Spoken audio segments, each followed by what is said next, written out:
Hello Gabbar, हाय। कैसे हो भाई? बस बढ़िया। Thanks for coming man, really appreciate it. थोड़ा बता दीजिए अपने बारे में लोगों को। देखिए अभी तो मैं एक एंटरप्रेन्योर हूँ। कहने को दो two companies I am running right now, and before that I was a usual corporate employee, and I quit my job in 2019 and then started one venture which hmm. was called Ginger Monkey, ad agency कह लीजिए, creative agency। And उसको करीब 2 साल चलाने के बाद, मतलब अभी भी चल रही है। और फिर एक और वेंचर शुरू किया अभी, कॉल्ड जोरो। हम्म। ये टेक प्रोडक्ट है, सोशल नेटवर्क हम बना रहे हैं। It's called pseudonymous social network. तो उसमें अभी अभी लॉन्च होना है नेक्स्ट मंथ, हमने प्लान किया है लॉन्च करने का। और उसमें थोड़ी फंडिंग वंडिंग आ गई हमारे पास, तो थोड़ा रूम मिल गया है हायरिंग वायरिंग करने का, तो कर तो रहे हैं। हम वैसे ज़ोरो पे बात करेंगे, हाँ जी। लेकिन अभी हम बात कर रहे थे इससे पहले कि आप इंट्रोवर्ट थे हाँ पहले हाँ बहुत, हाँ और हाँ। उसके बाद कैसे हम्म बिजनेस करने लगे, या जब आपने कंपनी शुरू किया तो एक्सट्रोवर्ट होना पड़ा। हम्म। तो वो जर्नी थोड़ा बताइए। देखिए, बचपन से क्या था कि हमेशा ये रहता था कि कभी स्टेज पे नहीं गए आज तक। ठीक हम्म। है। वो हमेशा लगता था कि यार जो स्टेज पे जा रहा है बोल रहा है उसमें बहुत कॉन्फिडेंस है, लेकिन सब्सटेंस हमारे पास ज़्यादा है। हमेशा इसी मुगालते में रह गए। ठीक हाँ। है, कि चलो कोई बात नहीं, वो अलग स्किल है, वो हमारे पास नहीं है। ठीक हाँ। है। वो तो हमें लगता था कि यार लेकिन ये तो मुश्किल है, हमारे लिए नहीं, हमारे लिए नहीं है, हम तो ऐसे ना जो स्टेज के पीछे बैठते हैं। ठीक है, और लिखने वाले लोग हैं, करेंगे तो। लेकिन था कि लाइफ में ये था कि यार ऐसे लोग जो होते हैं वो निकल जाते हैं, मतलब वो those who can articulate as well and present themselves as well and market themselves as well. तो हमेशा कभी वो हम नहीं बन पाए। हम्म। तो एटलीस्ट 2019 तक मतलब ऐसा था कि यार मैं कभी कोई जाके बोलता था, कहीं कहीं जाके, कहीं मतलब कभी एक टेडेक्स टॉक भी दिया था, लेकिन कभी ये कॉन्फिडेंस नहीं आया कि अपने आप को देखूं वीडियो में या फिर अपनी आवाज़ सुनूं, क्योंकि जो इंट्रोवर्ट लोग होते हैं ना वो। थोड़ा थोड़ा सा पास। हाँ हाँ, अच्छा। हाँ। जो इंट्रोवर्ट लोग होते हैं ना वो क्या होता है कि भले ही वो जाके टॉक वॉक दे रहे हैं कहीं जाके, लेकिन अपना रिकॉर्डेड वॉइस या अपना रिकॉर्डेड वीडियो नहीं देखते हाँ। वो। उनको ये लगता है कि यार क्योंकि पता नहीं मैंने जो बोल दिया, लेकिन अगर मैं देख लूँगा ना एक बार तो मैं बहुत सेल्फ क्रिटिकल हो जाऊँगा। ठीक है। हाँ। और रात को सोने समय या नहाते समय याद आएगा मेरे को कि मैंने क्या बोल दिया यार। इनको हमेशा ये रहता है कि यार कहीं मैं ऐसा ना बोल दूँ जिससे लोग मेरा मजाक उड़ाए, हम्म। क्योंकि introverts also get bullied a lot during school, hmm. right? Because there'll be like two kinds of people. One will be like extroverts who will be like ठीक है यार, तो उनको हमेशा ये डर रहता है अपने अंदर में कि यार क्या पता मैं ऐसा कुछ बोल दूं जिससे जो कि आउट ऑफ लाइन हो। हम्म। और एक और चीज़ है जो कि ऐसा नहीं कि I have completely come out of that shell, right. ये होता है कि अभी to be on stage you need to have a differential. वो डिफरेंशियल क्या है कि जो आपको सुन रहे हैं लोग ना, आपको ये लगे कि यार मे बी इन नॉलेज और मे बी इन एक्सपीरियंस आप थोड़े ज़्यादा हो उनसे, या फिर आप थोड़ा, आपको ज़्यादा एक्सपीरियंस है तो आप बात कर सकते हो उनके साथ में। वही क्या होगा ना कि कल को मुझे खड़ा कर दिया जाए और सारे सीईओज बैठे हुए हैं, मतलब ग्लोबल सीईओज या कोई ऐसे लोग बैठे हुए हैं, और मुझे बोलो कि आप कुछ अपने बारे में नहीं किसी और चीज़ के बारे में बात करो, हम्म। तो मेरे को लगेगा, डर लगेगा थोड़ा बात करने में, क्योंकि मुझे लगेगा कि वो डिफरेंशियल नहीं है यहाँ पे ना। लेकिन अगर कॉलेज के बच्चों से बात करनी है तो मुझे लगता है कि हाँ ये तो अभी बच्चे हैं, डिफरेंशियल है, मैं कुछ वैल्यू ऐड कर सकता हूँ। तो I be more confident, I won't stammer, I won't be like, मतलब थोड़ा सा एक्सट्रोवर्ट लगेगा वहाँ पे कि हाँ ये बात कर सकता है। तो वो डिफरेंशियल रहता है, वो हमेशा एक मैटर करता है। तो धीरे धीरे सीखे। अब 2019 तक मैं था एम्प्लॉय था, तो वहाँ पे क्या था कि बस प्रेजेंटेशन करनी है तब भी लगती थी, थोड़ी फटती थी। कि आज प्रेजेंटेशन है भाई, हाँ। तैयारी करनी पड़ेगी इसकी, थोड़ा रिहर्स करना पड़ेगा। हाँ। मतलब बाथरूम में नहा रहे हैं तो फिर बोल बोल के ट्राई कर रहे हैं कि हाँ आज ये बोलूँगा, ये पॉइंट बोलूँगा। हाँ। तो वो तो होता था। मतलब प्रिपरेशन हमेशा थी, रहती थी कि अगर बोलना है कहीं पब्लिक फोरम पे तो थोड़ा प्रिपेयर कर लो। नहीं, 19 के बाद क्या हुआ ना कि मेरी जो प्रोफेशन जो था वो एक तरह से ऑफ कोर्स चेंज हो गया। और मतलब I have to sell stuff, I have to market stuff, I have to talk to people. उसके बिना काम होता नहीं। तो ये जॉब जब छोड़ी तो उस समय कोरोना का कोई डर नहीं था? हाँ, और एक बहुत बड़ा फ़ायदा हुआ कोरोना का, एक और चीज़ बताता हूँ आपको। हम्म। आप किसी रूम में जाओगे ना बात करने और प्रेजेंट करने, और 5 लोग आपको देखते रहेंगे ऐसे करके, आप उनकी आंखों में देखोगे तो हाँ। डर लगता है। लेकिन आप स्क्रीन सामने रखो ना, 5 डब्बे दिख रहे हैं आपको, तो कोई डील नहीं रहा। कैमरे की तरफ देखते रहो। हाँ, अब शॉर्ट्स पहन के घर में बैठे हो, आपको देना है। तो मैं बताऊं, मतलब ये तो चलो ठीक है, ये जो था ना कि कोरोना वाला काल जो था, ये इंट्रोवर्ट्स के लिए भी बहुत फायदेमंद चीज़ हुई है, बताऊं आपको, क्योंकि अब घर से वो पूरी दुनिया में मचा रखा उन्होंने बैठे बैठे, तो वो भी फ़ायदा हुआ। तो नॉट जस्ट मेरे वेंचर में, plus when I went for fund raising, तो मैंने तो यार एटलीस्ट 200 से ज़्यादा मीटिंग की होगी लोगों से, और I was the one used to pitch stuff and all kinds of VCs, जो भी ग्लोबल वीसीज हैं, मतलब और कभी डर नहीं लगा ऐसा। एक बार तो एक काफ़ी प्रोमिनेंट वीसी है, रात को 8 बजे मीटिंग थी, मैं खिचड़ी खा रहा था बैठ के वीडियो पे, मैंने कोई बात नहीं, देखते क्या फ़र्क पड़ता है। अच्छा। तो मैं ऐसे खाते खाते बता रहा था कि हाँ ये करते हैं वो करते हैं, क्योंकि हमारी ना उस दिन क्या था कि सुबह 8:30 AM से लेके रात को 11:30 तक मीटिंग्स थी लगातार। और मैंने बोला कि अब तो मैं ऐसा हो गया हूँ, मुझे सो के उठाओगे तो भी मैं पिच बोल दूंगा अपनी, तो मुझे फिर ठीक है, कोई भी नहीं, चल जाएगा। तो ये जो थी ना, ये ट्रांजिशन धीरे धीरे हुआ, और कोरोना ने बहुत हेल्प किया कि अभी भी लेकिन होगा कि स्टेज पे जाके पिच करनी होगी, तो अगर वो डिफरेंशियल नहीं है तो अभी भी डर लगेगा थोड़ा सा मेरे को। वैसे सोशल मीडिया पे 13 लाख शायद अभी फॉलोअर्स हैं आपके, और ये बहुत मतलब पहले से ही हैं। हाँ हाँ हाँ 2-3 साल हो गए कि 1 मिलियन क्रॉस हुआ था। हाँ हाँ। और तब तो आप इंट्रोवर्ट ही थे। तो आज भाई भी हूँ, आज ये गजब वो है कि जो सबसे इंट्रोवर्ट लोग हैं वो धमाका कर रहे हैं सोशल मीडिया पे, खासकर ट्विटर पे। हाँ नहीं, ये ट्विटर तो ये डेन ही है, इंट्रोवर्ट्स का डेन है ये बेसिकली। अब मैं बता रहा हूँ ना, आप I think you would have met a lot of Twitter people, right? Yes yes. And people who appear really aggressive on social media, when you meet them in real life, वो बहुत ही polite type के लोग मिलेंगे आपको। तो ये split personality है क्या? हाँ, तो वो क्या होता है ना कि जो अपनी कुंठाएं हैं जो रियल लाइफ की, वो लोग सोशल मीडिया पे प्रदर्शित करते हैं ज़्यादा। हाँ। तो ये मेरे साथ भी हुआ था, मतलब ऑफ कोर्स मेरे काफ़ी मतलब डिफरेंट रहता है ओपिनियन। लोग जब मेरे से मिलते हैं, जब आपने मेरे ट्वीट्स पढ़े होंगे या जो भी आपका दिमाग में पर्सनालिटी होगी, और जब आप मिलोगे मेरे से बात करते हो, तो लोगों को लगता है कि यार तो बहुत डिफरेंट है। एक तो दाढ़ी नहीं है वो ऐसा लगता है 40-50 साल हाँ, का 40-50 होगा का। बंदा, जिसकी दाढ़ी वाड़ी होगी वो गब्बर जैसी। गब्बर जैसी, बोले कि आपके तो बच्चे होंगे को बड़े बड़े। नहीं, ऐसी बात नहीं है। तो क्योंकि आप कुछ भी बन सकते हो सोशल मीडिया में। हाँ। एक तो पोस्चरिंग है यार। ये तो है। तो ये कब लगा कि आप ये कि फनी हो आप? फनी तो स्कूल में? आज भी लोग नहीं मानते। अरे यार कुछ भी। नहीं देखो, फनी तो यार देखो एक और चीज़ है ना कि मतलब एटलीस्ट रिटन वर्ड में क्या होता है ना, कई लोग होते हैं कि जो कोशिश कर देते हैं, they are very funny on Twitter और written platforms, but not in real life, है ना। और कई लोग तो मतलब उनका पर्सनैलिटी वैसा ही होता है, वो उस पर डालते हैं तो वैसा ही निकल के आता है। तो आपका क्या मतलब, are you funny in real life also? देखिए, मैं क्या था कि मैंने लिखना बहुत पहले शुरू कर दिया था। मतलब मुझे याद है जब मैं 7th स्टैंडर्ड में था, तो मेरे एक मौसा जी थे, रांची में रहते थे वो, तो आते थे हमारे घर पे कभी कभी। तो मैंने ना एक बार बीमार था, तो मैंने एक कविता लिखी थी। तो ये मैं 6th स्टैंडर्ड की बात कर रहा हूँ, 6th स्टैंडर्ड, हाँ आई गेस। मैं था मुजफ्फरपुर में रहता था, बिहार में। तो उन्होंने देखा बड़ा अच्छा लिखा है, बहुत अच्छा लिखा है। और मुझे ये लगता था कि यार ये मौसा जी शायद पीपल प्लीजिंग टाइप के हैं। तारीफ करते हैं कि हाँ भाई बढ़ो, बहुत अच्छा बहुत अच्छा। तो मैंने बोला अच्छा, बढ़ावा दिया ना, और लिखता हूँ। तो मैं उस समय जो शुरुआत जो हुई थी वो हिंदी कविताओं से हुई थी। तो मेरे पास एक डायरी थी, मैंने भर दी लिख के।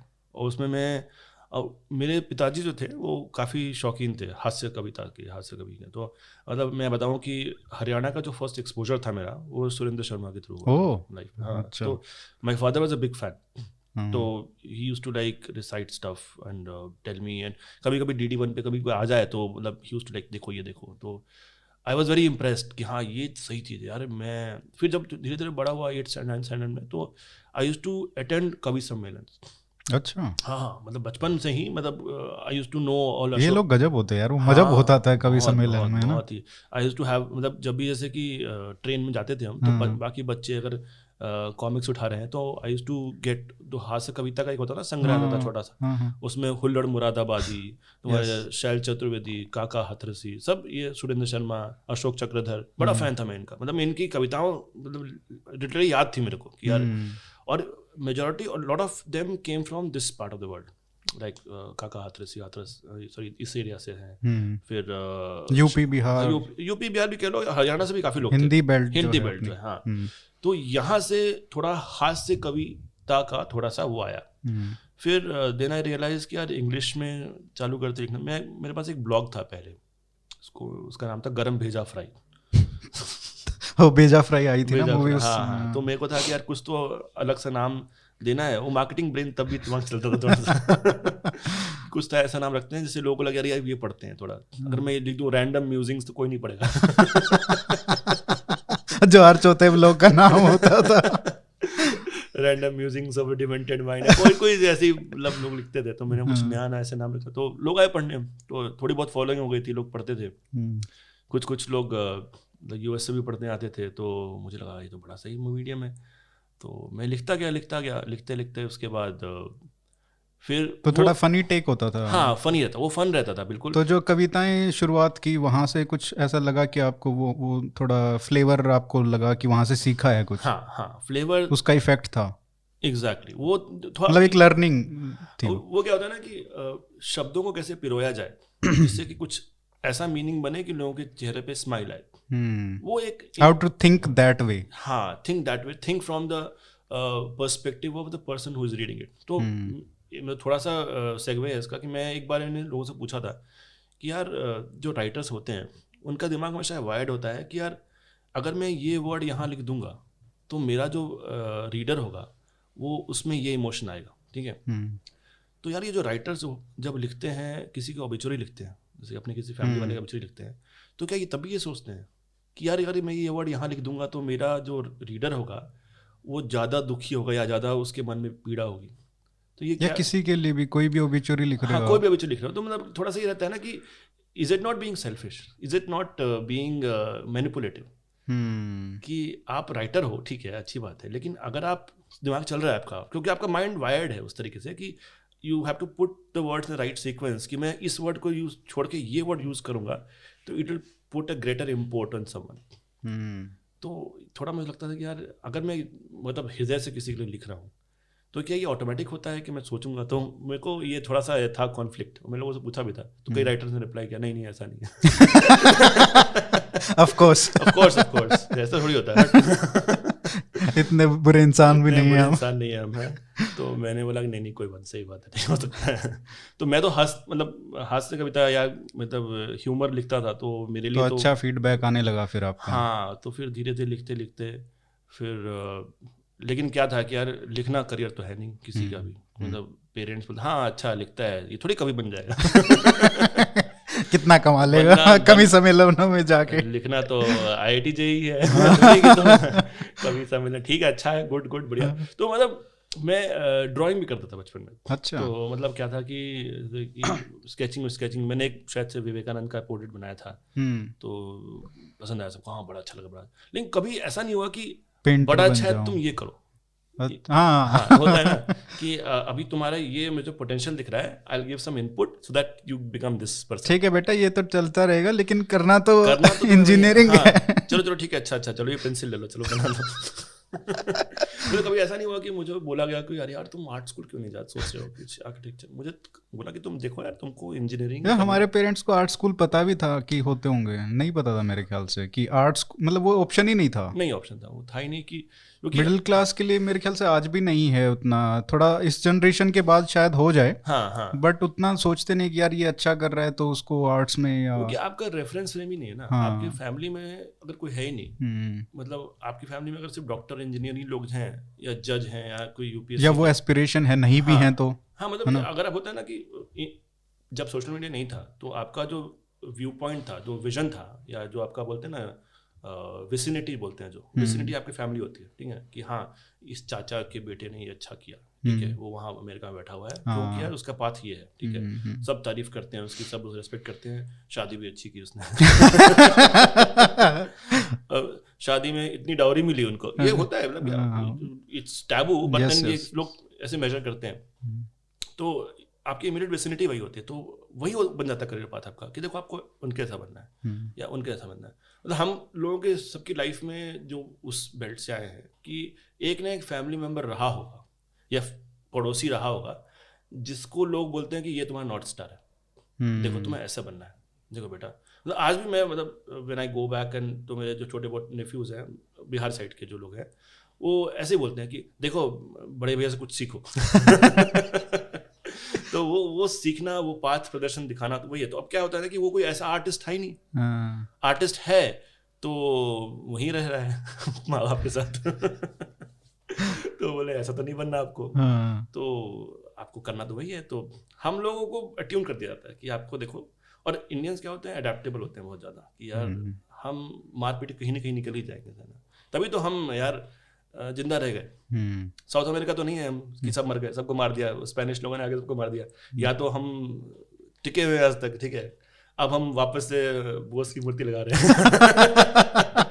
या कुछ अपने बीटिंग रिट्रीट से हाई मिटा रहे हैं। तो मतलब इट्स रिक्लेमेशन, राइट। मतलब पहले क्या था कि अब रिक्लेमेशन का चांस बचा नहीं। अमेरिका में देखो, जो उनके जो नेटिव इंडियंस हैं, वो थोड़ी बोल सकते हैं कि हम वापस। तो ये एक बिट था किसी कॉमेडी सीन में, पता नहीं मैं नाम भूल गया किसका था। तो वो कह रहे थे कि भाई जब मुंबई का नाम चेंज हुआ था 80s या 90s में हुआ था ना शायद, तो 96 में ऐसा कुछ हुआ था उस टाइम पे। तो इन्होंने मुंबई कर दिया। तो उस टाइम पे एक कॉमेडी बिट आया था, उसमें ये कह रहा था, यूएस का ही था शायद, यूएस या ब्रिटेन का, कि यार हम तो 30-40 साल पहले चले गए, तुमको अब समझ में आया कि ये चेंज करना था। और उसके बाद तो अभी भी चेंज हो ही रहे हैं ना। हाँ। तो मतलब क्या है, ये इतने साल लगा दिए तुमने चेंज करने में। वो रिक्लेमेशन आई थिंक जरूरी भी है एक्चुअली। क्या है ना कि आइडेंटिटी होना चाहिए। अभी क्या होता है कि इफ अभी भी है ना, कल मैं एक ट्वीट पढ़ रहा था कि किसी ने बोला कि ये कैसे आपके ये हीरो कैसे हो सकते हैं, सुभाष चंद्र बोस, वो तो हिटलर से उन्होंने मिल के आए थे, नॉट दैट। तो आप अपने लेंस से हमारा हीरो बना रहे हो। मतलब यार आप करण जौहर की मूवी कास्टिंग कर लो, बता दो कौन से हीरो हमको देखने चाहिए। कर देंगे वो। तो आई थिंक अभी वो क्या हो रहा है कि it's time of churn, time of change. तो यार लोगों को बुरा तो लगेगा ही, हमेशा हर बुरा चर्न में लोगों को बुरा लगता है।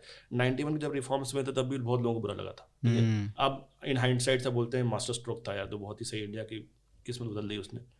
तो वो तो रहेगा, अभी भी वही हो रहा है, चर्न है, तो लोगों को पीड़ा तो होगी। चर्न तो अपने मतलब यूथ में देख रहे हैं, जैसे जो जॉब्स हो रही हैं या मतलब एंटरप्रेन्योरशिप आ रही है, जिस तरीके से लोग बिजनेसेस कर रहे हैं, 18-18 साल के बच्चे करोड़पति बन रहे हैं। तो मतलब फाउंडर्स और ये सब कंपनी खोल रहे हैं। तो मतलब इट वाज इम्पॉसिबल कि 10 साल पहले भी कोई सोच सके ऐसा। सही बात है। वो देखिए, अभी कल मैं एक लड़के का ट्वीट पढ़ रहा था, उसने लिखा था कि पहले 3 साल पहले मेरी सैलरी X थी, ठीक है। हाँ, वो मैंने भी देखा था। और आज मेरा टैक्स उतना है। तो मैंने बोला ये टाइम है ना, ये एक वेव है, इसको छोड़िए मत, इस वेव को। इस वेव ऐसी वेव है कि आपको, मैं भी सोचता था पहले, मैं जब ट्रेडिशनल बिजनेस चला रहा था, अभी भी चला रहा हूँ, मतलब वही है कि मेरे को था कि नहीं, प्रॉफिट ही भगवान है, ठीक है।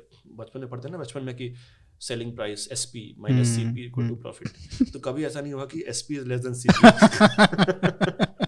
मतलब बचपन से पढ़ते वो माइंडसेट ही नहीं था। माइंडसेट ही नहीं है कि कभी सेलिंग प्राइस कॉस्ट प्राइस से कम हो सकता है, तो फिर क्या फायदा।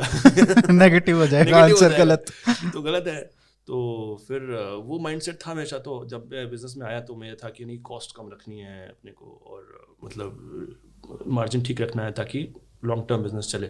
और जो ट्रेनिंग में लेके आया था with from a corporate job, वहाँ पे भी ऐसा ही था। वहाँ पे मतलब था, उनको था कि मार्जिन अगर आप कम लेके चलोगे तो क्या होगा कि अल्टीमेटली जाके आपका खत्म हो जाएगा मार्जिन, क्योंकि वो है ना, आपका कॉस्ट बढ़ते जाती है धीरे धीरे, फिक्स कॉस्ट जो है ना बढ़ती जाती है, वो आपका मार्जिन खाते जाती है। अब शुरुआत में ही कम लेके चलोगे ना तो फिर खत्म हो जाएगा। फिर तो मैं उस माइंडसेट से आया था, यहाँ पे आया, देखा तो वर्ल्ड डिफरेंट है। और जब मैं उधर था, मतलब जब वो सब SP was greater than CP, तो मैं सोचता था कि यार ये क्या बिजनेस चला रहे हैं यार, ये तो बबल है। और ये होता है ना कि बाइट। अच्छा, कौन सा बबल? ये पूरा स्टार्टअप वाला? हाँ, ओके। 2010 से जो शुरू हुआ है। हाँ, कि पागल बना रहे हैं, लोगों को लूट रहे हैं, पैसा कमा रहे हैं, 700 रुपये खर्च करके 1 रुपये कमाते हैं। माइंडसेट ये चलती रहती है। जब तो लगता है कि यार ये क्या है, तो ये कभी सक्सेस नहीं होगा, ये तो बबल है। मैं बोला कि यार मैं इधर बैठा हूँ, मैं बबल कर रहा हूँ, ठीक है, और लोग वहाँ पे करोड़पति हो जा रहे हैं। मैंने बोला कि यार या तो वो तो बेवकूफ़ नहीं है। तो बेवकूफ़ कौन हुआ? मैं हुआ बेवकूफ़। तो मुझे लगा कि यार देखो, ये है कि बाई स्टैंडर्ड्स होता है ना, देखिए आप खड़े रहो साइड में, हाँ चल रहा है, चलने तो क्या फर्क पड़ता है, कमेंट्री पास कर रहे हैं साइड में खड़े, खड़े जब तक कूदोगे नहीं तो आपको मालूम नहीं पड़ेगा क्या चीज़ हो रही है नहीं हो रही है। तो और मैंने बोला नहीं यार देखते हैं क्या है। तो फिर मेरे को फाउंडर है, उन्होंने मेरे को फ़ोन किया, बोला कि ऐसा ऐसा एक है आइडिया है और तुम्हारे से काफ़ी लाइन है बिकॉज तुमने वो किया है ज़िंदगी में अपने। तो मैंने बोला ठीक है बात करते हैं। तो बात की तो लगा सही, फिर धीरे धीरे बात बढ़ी आगे। और इनिशियली क्या होता है ना कि मैं बहुत ही वैसा बंदा हूँ, थोड़ा पेसिमिज्म थोड़ा रहता है ज़्यादा। अच्छा, पेसिमिज्म नहीं कहूँगा उसको, लेकिन ओवर कॉशियसनेस बोलूँगा। होता है ना कि हमको लगता है कि यार थोड़ा एक स्टेप ध्यान से चलो, सोच के क्या कर रहे हैं क्या नहीं कर रहे हैं। तो मैं हमेशा I was very over cautious all the time. लेकिन धीरे धीरे करते करते जब मैं कूदा इसमें, फंड रेजिंग की बात आई, तो फिर मेरे को मज़ा आने लग गया उसमें। ये तो बड़ी मज़ेदार चीज़ है कि यार एक कॉल में बैठ के आप अपनी कहानी बताओ और लोग सुनते हैं आपकी बात और बड़ी बड़ी बातें करते हैं कि हाँ इतने पैसे लगा देंगे उतने पैसे लगा देंगे। मैंने अच्छा, तो शार्क टैंक खेल रहे थे आप? हाँ ऑनलाइन शार्क टैंक खेल रहे थे? ऐसे ही था मेरे को। उसमें उस समय क्या था, देखो यार एक तो क्या होता है ना कि लो एफर्ट भी होता है। कोरोना टाइम में क्या है कि आप ऐसे टीवी देख रहे हो, चड्डा पहन के, कॉल आया कि यार एक कॉल है अपनी इन्वेस्टर से। मैं ठीक है चलो, लैपटॉप खोला, चालू हो गया। ये नहीं कि नहा रहे हैं जाके, शेविंग कर रहे हैं जाके, जा रहे हैं कपड़े खरीदने जाके, क्या आधा एफर्ट तो वहीं में लग गया। आधे। और क्या होता है ना कि while you do all this, आपका माइंड प्ले करता रहता है कि अरे ऐसा करना चाहिए, मुझे ऐसा करना चाहिए, तो प्रेशर बिल्ड होता रहता है। अगर तुरंत हो जाएगा ना कि सामने बैठा कोई, मतलब ज़्यादा एफर्ट नहीं लगेगा ना आपको वहाँ तक पहुँचने में, बात करने में लोगों से, तो फिर आप थोड़ा सा कॉन्फिडेंट भी रहते हो। इंटरेस्टिंग। कि यार चलो ठीक है, खोलना ही तो है और स्क्रीन के सामने बोलना है बस, और क्या, देखते हैं क्या होता है। और ऐसे करते करते ये जो रूटीन है ये चलता गया।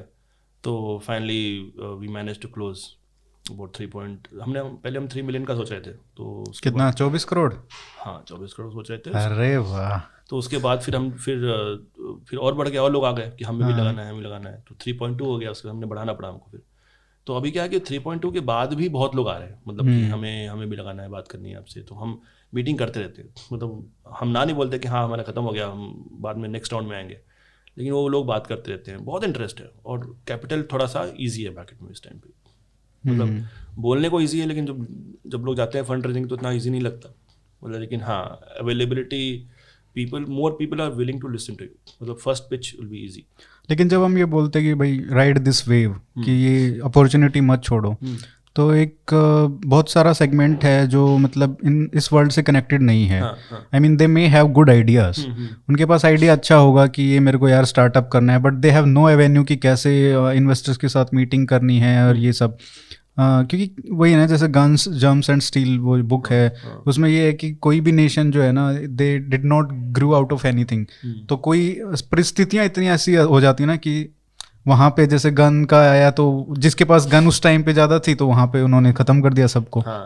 जिसके पास जर्म्स ज़्यादा थे, उसका रेजिस्टेंस था, उन्होंने उनको मार दिया। तो ऐसा ही है। तो इसमें भी नेटवर्क, जैसे आपका जिस तरीके का नेटवर्क इस टाइम पे है, that will matter a lot, don't you think? कि मतलब नेटवर्क जैसे ट्विटर का ही है, आप कितना नेटवर्किंग आपका है उस हिसाब से आप कोई भी बिजनेस में जा सकते हो। आपका नेटवर्क किसी के, जैसे आपने कंपनी में काम किया है, स्टार्टअप्स में काम किया, you know people, you know how to reach out to them and they will know their circle.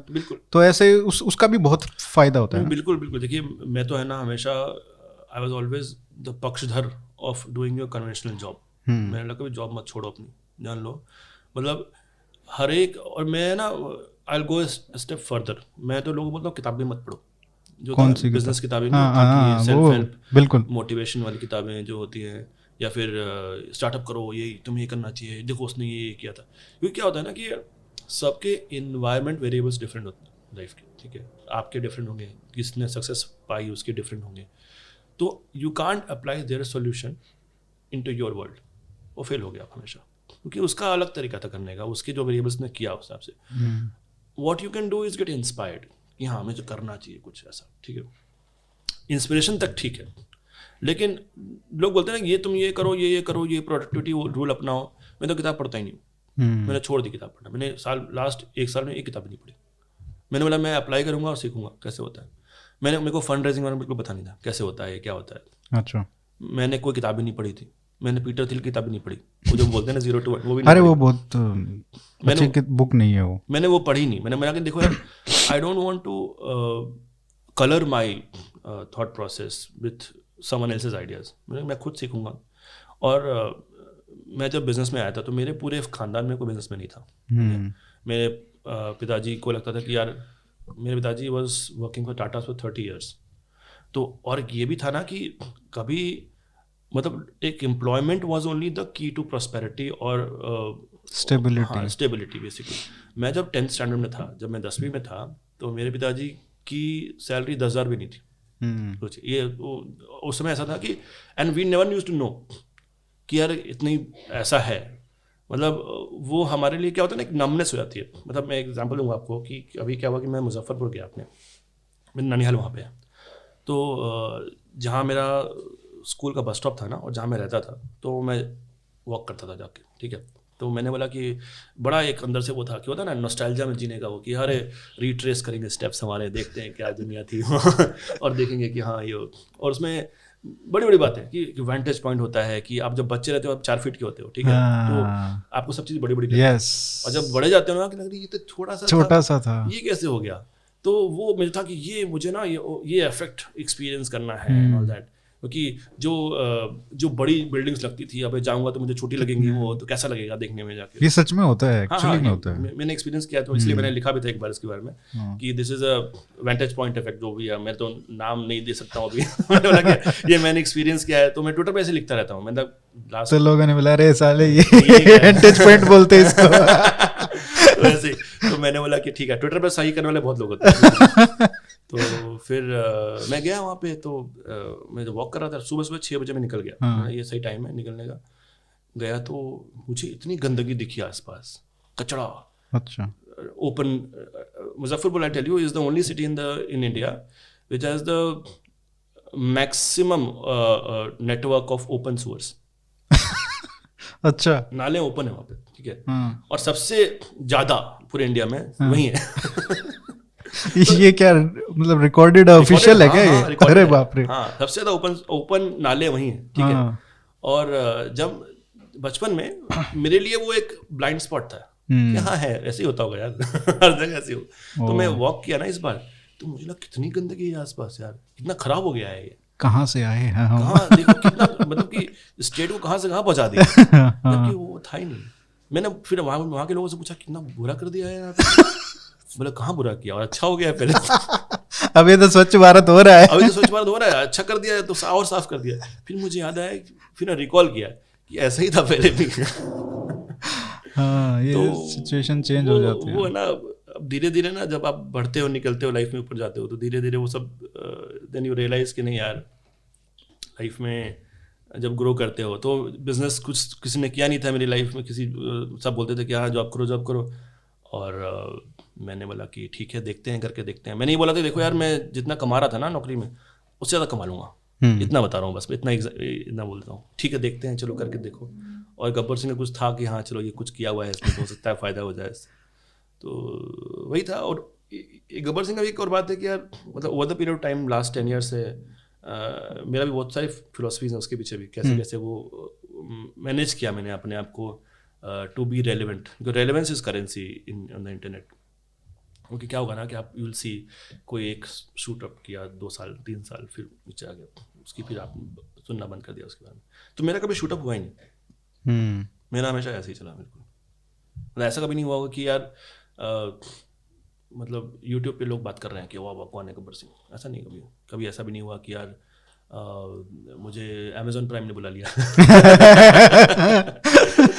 ऐसा भी नहीं हुआ कभी। तो ये था कि हाँ, एक है बंदा जो लिखता है और कभी कभी सही बातें लिख देता है ना, और काफ़ी सारी चीज़ों की बातें करता है ना। हिट एंड मिस हैं कभी कभी, लेकिन हाँ कुछ हिट भी हो जाती हैं कभी कभी, तो लोगों को लगता है चलो फॉलो कर सकते हैं उसको।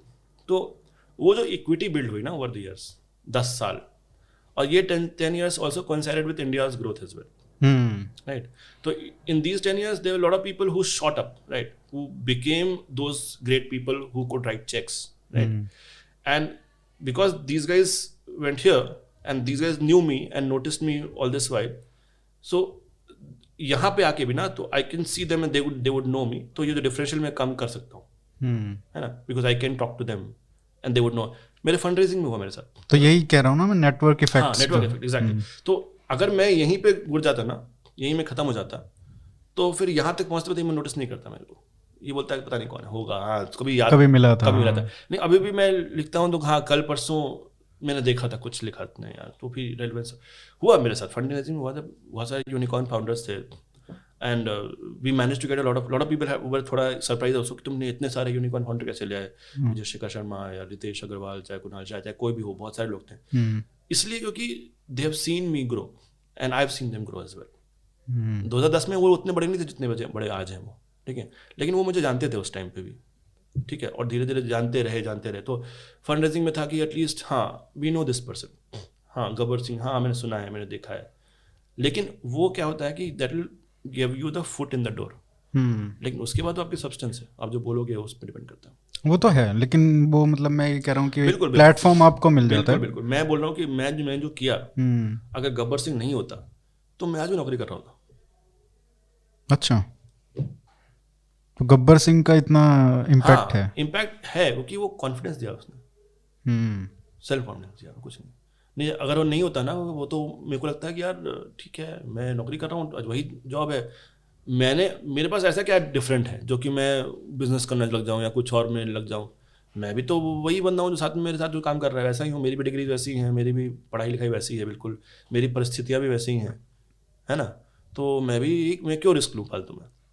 लेकिन जैसे गब्बर सिंह का जो अकाउंट है ट्विटर पे, उस पे तो नॉर्मली सब चीज़ों पे बकैती होती है, हाँ, है ना, सब चीज़ें बकैती होती है। तो वो उसने ये क्या सोचा कि यार एडवर्टाइजमेंट एजेंसी खोलता हूँ, हाँ, और वो मेरे लिए सही रहेगा, और उसके लिए जॉब छोड़ने का भी रिस्क लिया। तो हाँ, नहीं ये ऐसा नहीं था कि एकदम से सोचा मैंने कि कुछ कर दूं। ये 10 साल पहले, मतलब जब मैं सैमसंग में काम करता था, जब मैं बैंगलोर में था, तो मेरा ऑफिस था सीवी रमन नगर में, बड़ा दूर था, और मैं रहता था बीटीएम लेआउट में। और बीटीएम लेआउट क्या था कि स्लाइस ऑफ नॉर्थ इंडिया बोलो, बैंगलोर में खाने पीने का मिल जाता था, और जवानी के दिन थे तो वहाँ पे आसपास तो वो भी माहौल सही था, तो मुझे यहीं रहना है, अपने को सब दोस्त वहीं रहते थे, तो जो आने जाने का टाइम था ना, 1.5 घंटे लगता था जाने में बस से। कंपनी की बस थी, लेकिन 1.5 घंटे बैठे रहो बस में, कुछ नहीं करने को। तो मैं उस समय ना बैठ के डायरी में ऐड के आइडियाज़ लिखता था बैठ के। और जैसे बताया मैंने कि मैं लिखना उखना चालू किया था, पता नहीं अभी बात की कि पहले बात की मैंने की थी। हाँ, तो वो हास्य कविता वाला जो था, वो धीरे धीरे वो मेरे को लगा कि आइडियाज का वैल्यू है, तो लिखते हैं। तो और फिर वो मैडमैन भी आ गए थे, हाँ सीरीज तो आ गए, हाँ वो भी आ गई थी। डॉन ड्रेपर देखना शुरू कर दिया, अरे ये तो सुट्टा फूंक के और लिख रहे हैं, मस्त लाइफ है यार, ये तो बढ़िया, इससे अच्छी क्या बात होगी, आइडियाज दे रहे हैं, बड़ी बड़ी बातें कर रहे हैं तो मैंने लिखना चालू किया। तो मैंने ना आइडियाज लिख के ना एक मेरे दोस्त को भेजा मैंने, मतलब वो एडवर्टाइजिंग इंडस्ट्री में था। मैंने बोला कि मैंने भेजा उसको, मैंने बोला कि वो देखेगा तो बोले वाह क्या लिखा है, इसको ले लो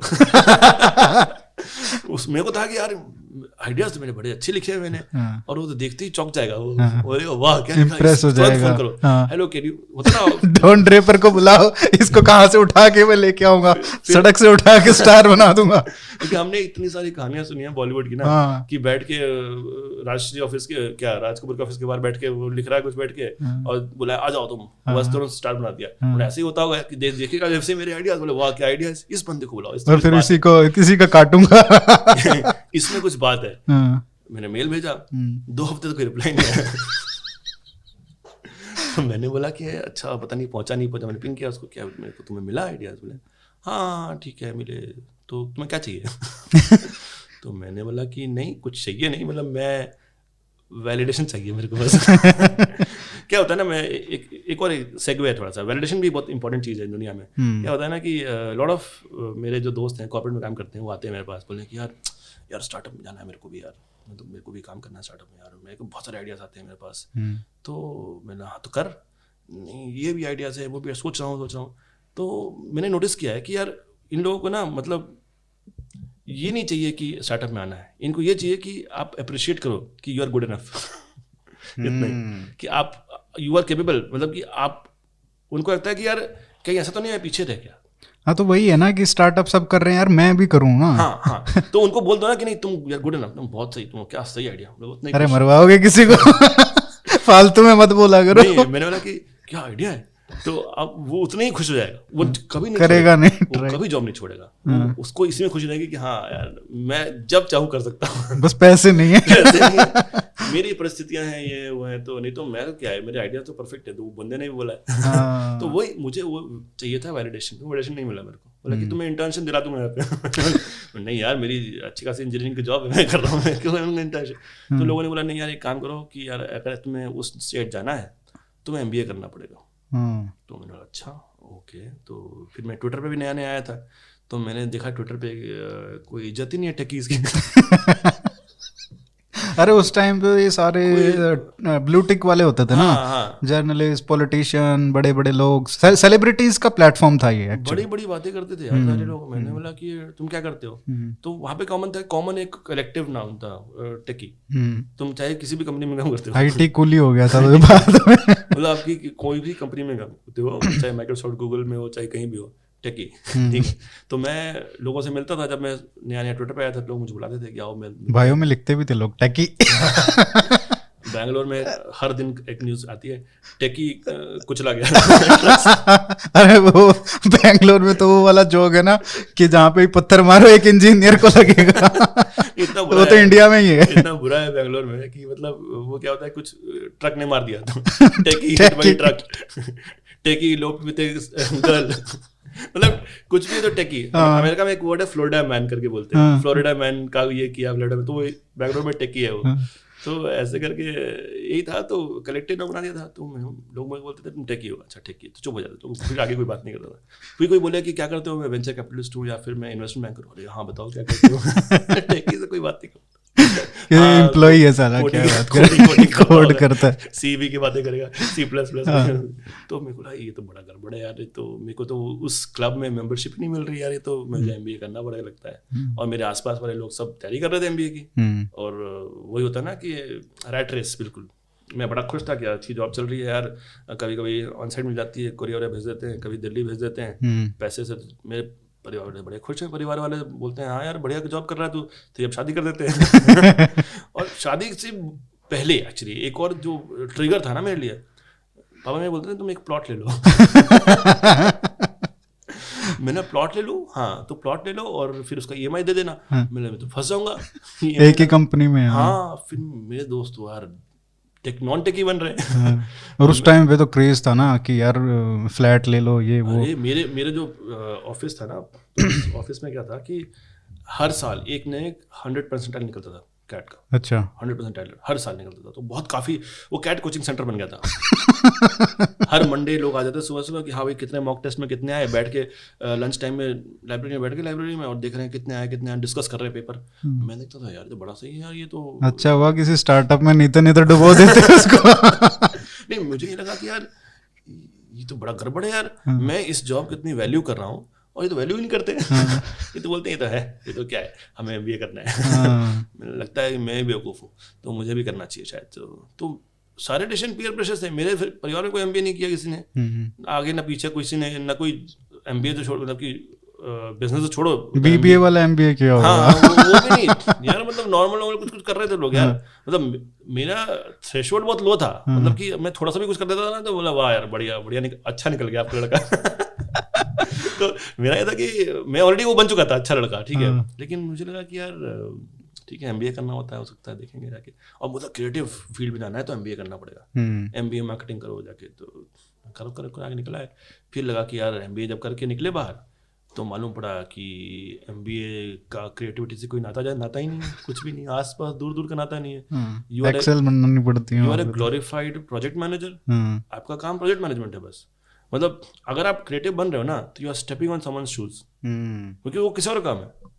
आपका काम बीच में हो, हब हो, आपको किसी क्रिएटिव बंदे से काम कराना है, किसी प्रोडक्शन से काम कराना है, किसी R&D वाले से काम कराना है, आपको किसी सेल्स वाले से काम कराना है। आपका काम है बस कि नंबर डिलीवर करो। आपके सब डाल दिया कि भैया ये तुम्हारा टारगेट है, ये ब्रांड आप तुम मैनेज कर रहे हो, तो आपको ये नंबर सेट करने हैं और आपको काम कराना है लोगों से। आप उनका काम करने जाओगे ना तो बोलेंगे तुम बेवकूफ़ हो, अपना काम करो, चुपचाप बैठोगे बीच में।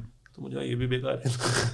तो मैंने बोला कि नहीं यार ऐड एजेंसी चलो करते हैं। मेरा पुराना सपना जो था कि ये समथिंग ऐसी चीज़ है जो मुझे शायद आती है ठीक ठाक और मैं बात कर लूँगा लोगों से। तो मैंने चालू किया, फिर धीरे धीरे 1 2 3 क्लाइंट, 4 क्लाइंट, 5 क्लाइंट बढ़ते 40 क्लाइंट हो गए, मतलब 40-40। ये 2019 के बाद ना? हाँ 19 के बाद, तो मतलब काफ़ी तेज़ी से बढ़ा। फिर अभी एक और चीज़ अच्छी जो थी ये थी कि मतलब all the clients were inbound, मतलब एक भी क्लाइंट ऐसा नहीं था कि जिससे मैं बोलूँगा कि आप आ जाओ मेरे पास।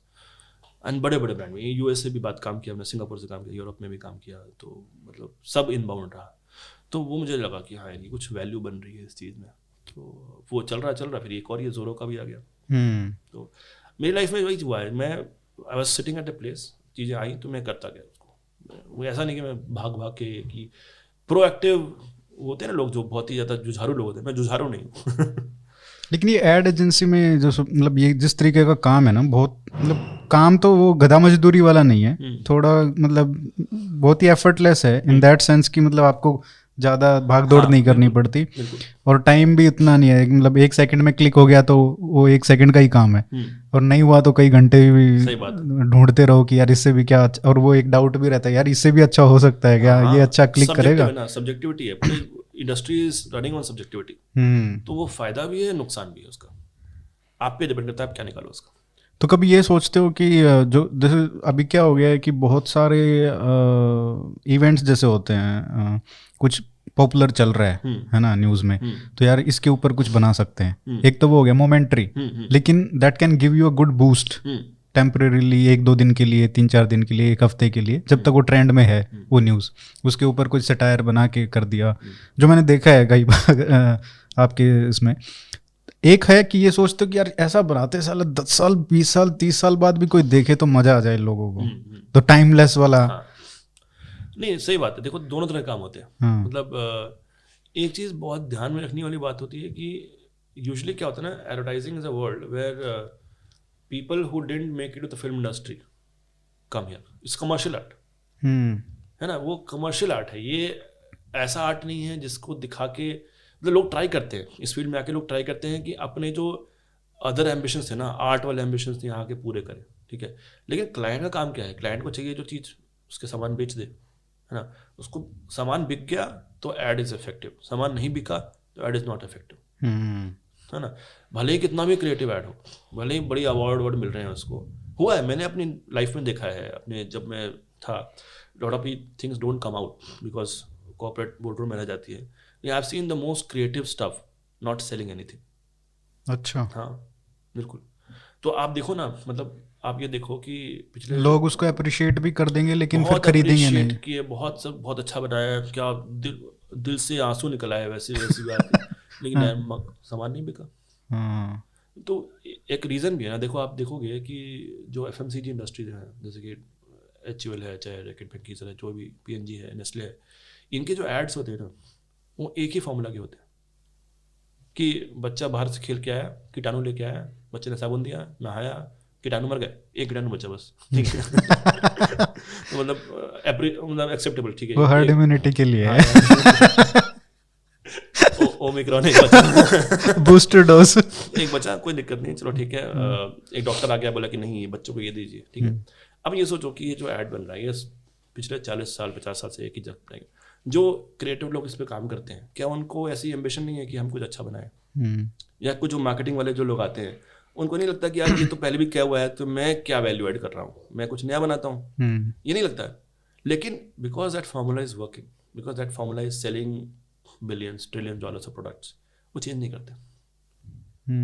तो वो क्या होता है ना कि वो चीज़ बिकती है, वो चीज़ बेचती है आपको, मतलब साइंटिफिक प्रोसेस है बाय द वे। इसमें क्या होता है कि एक इनसाइट बेनिफिट RTB है, तो उसमें क्या होता है कि एक जो ऐसी इनसाइट लाओ जो कि जिससे लोग रिलेट करें कि हाँ बच्चे बाहर जाते हैं तो बीमार पड़ते हैं, क्यों बीमार पड़ते हैं कि उन पर कीटाणु आ जाते हैं, ठीक है, तो ठीक है ये इनसाइट हो गई, जिससे कि एवरी मदर कैन रिलेट, हाँ ये तो होता है, ठीक है।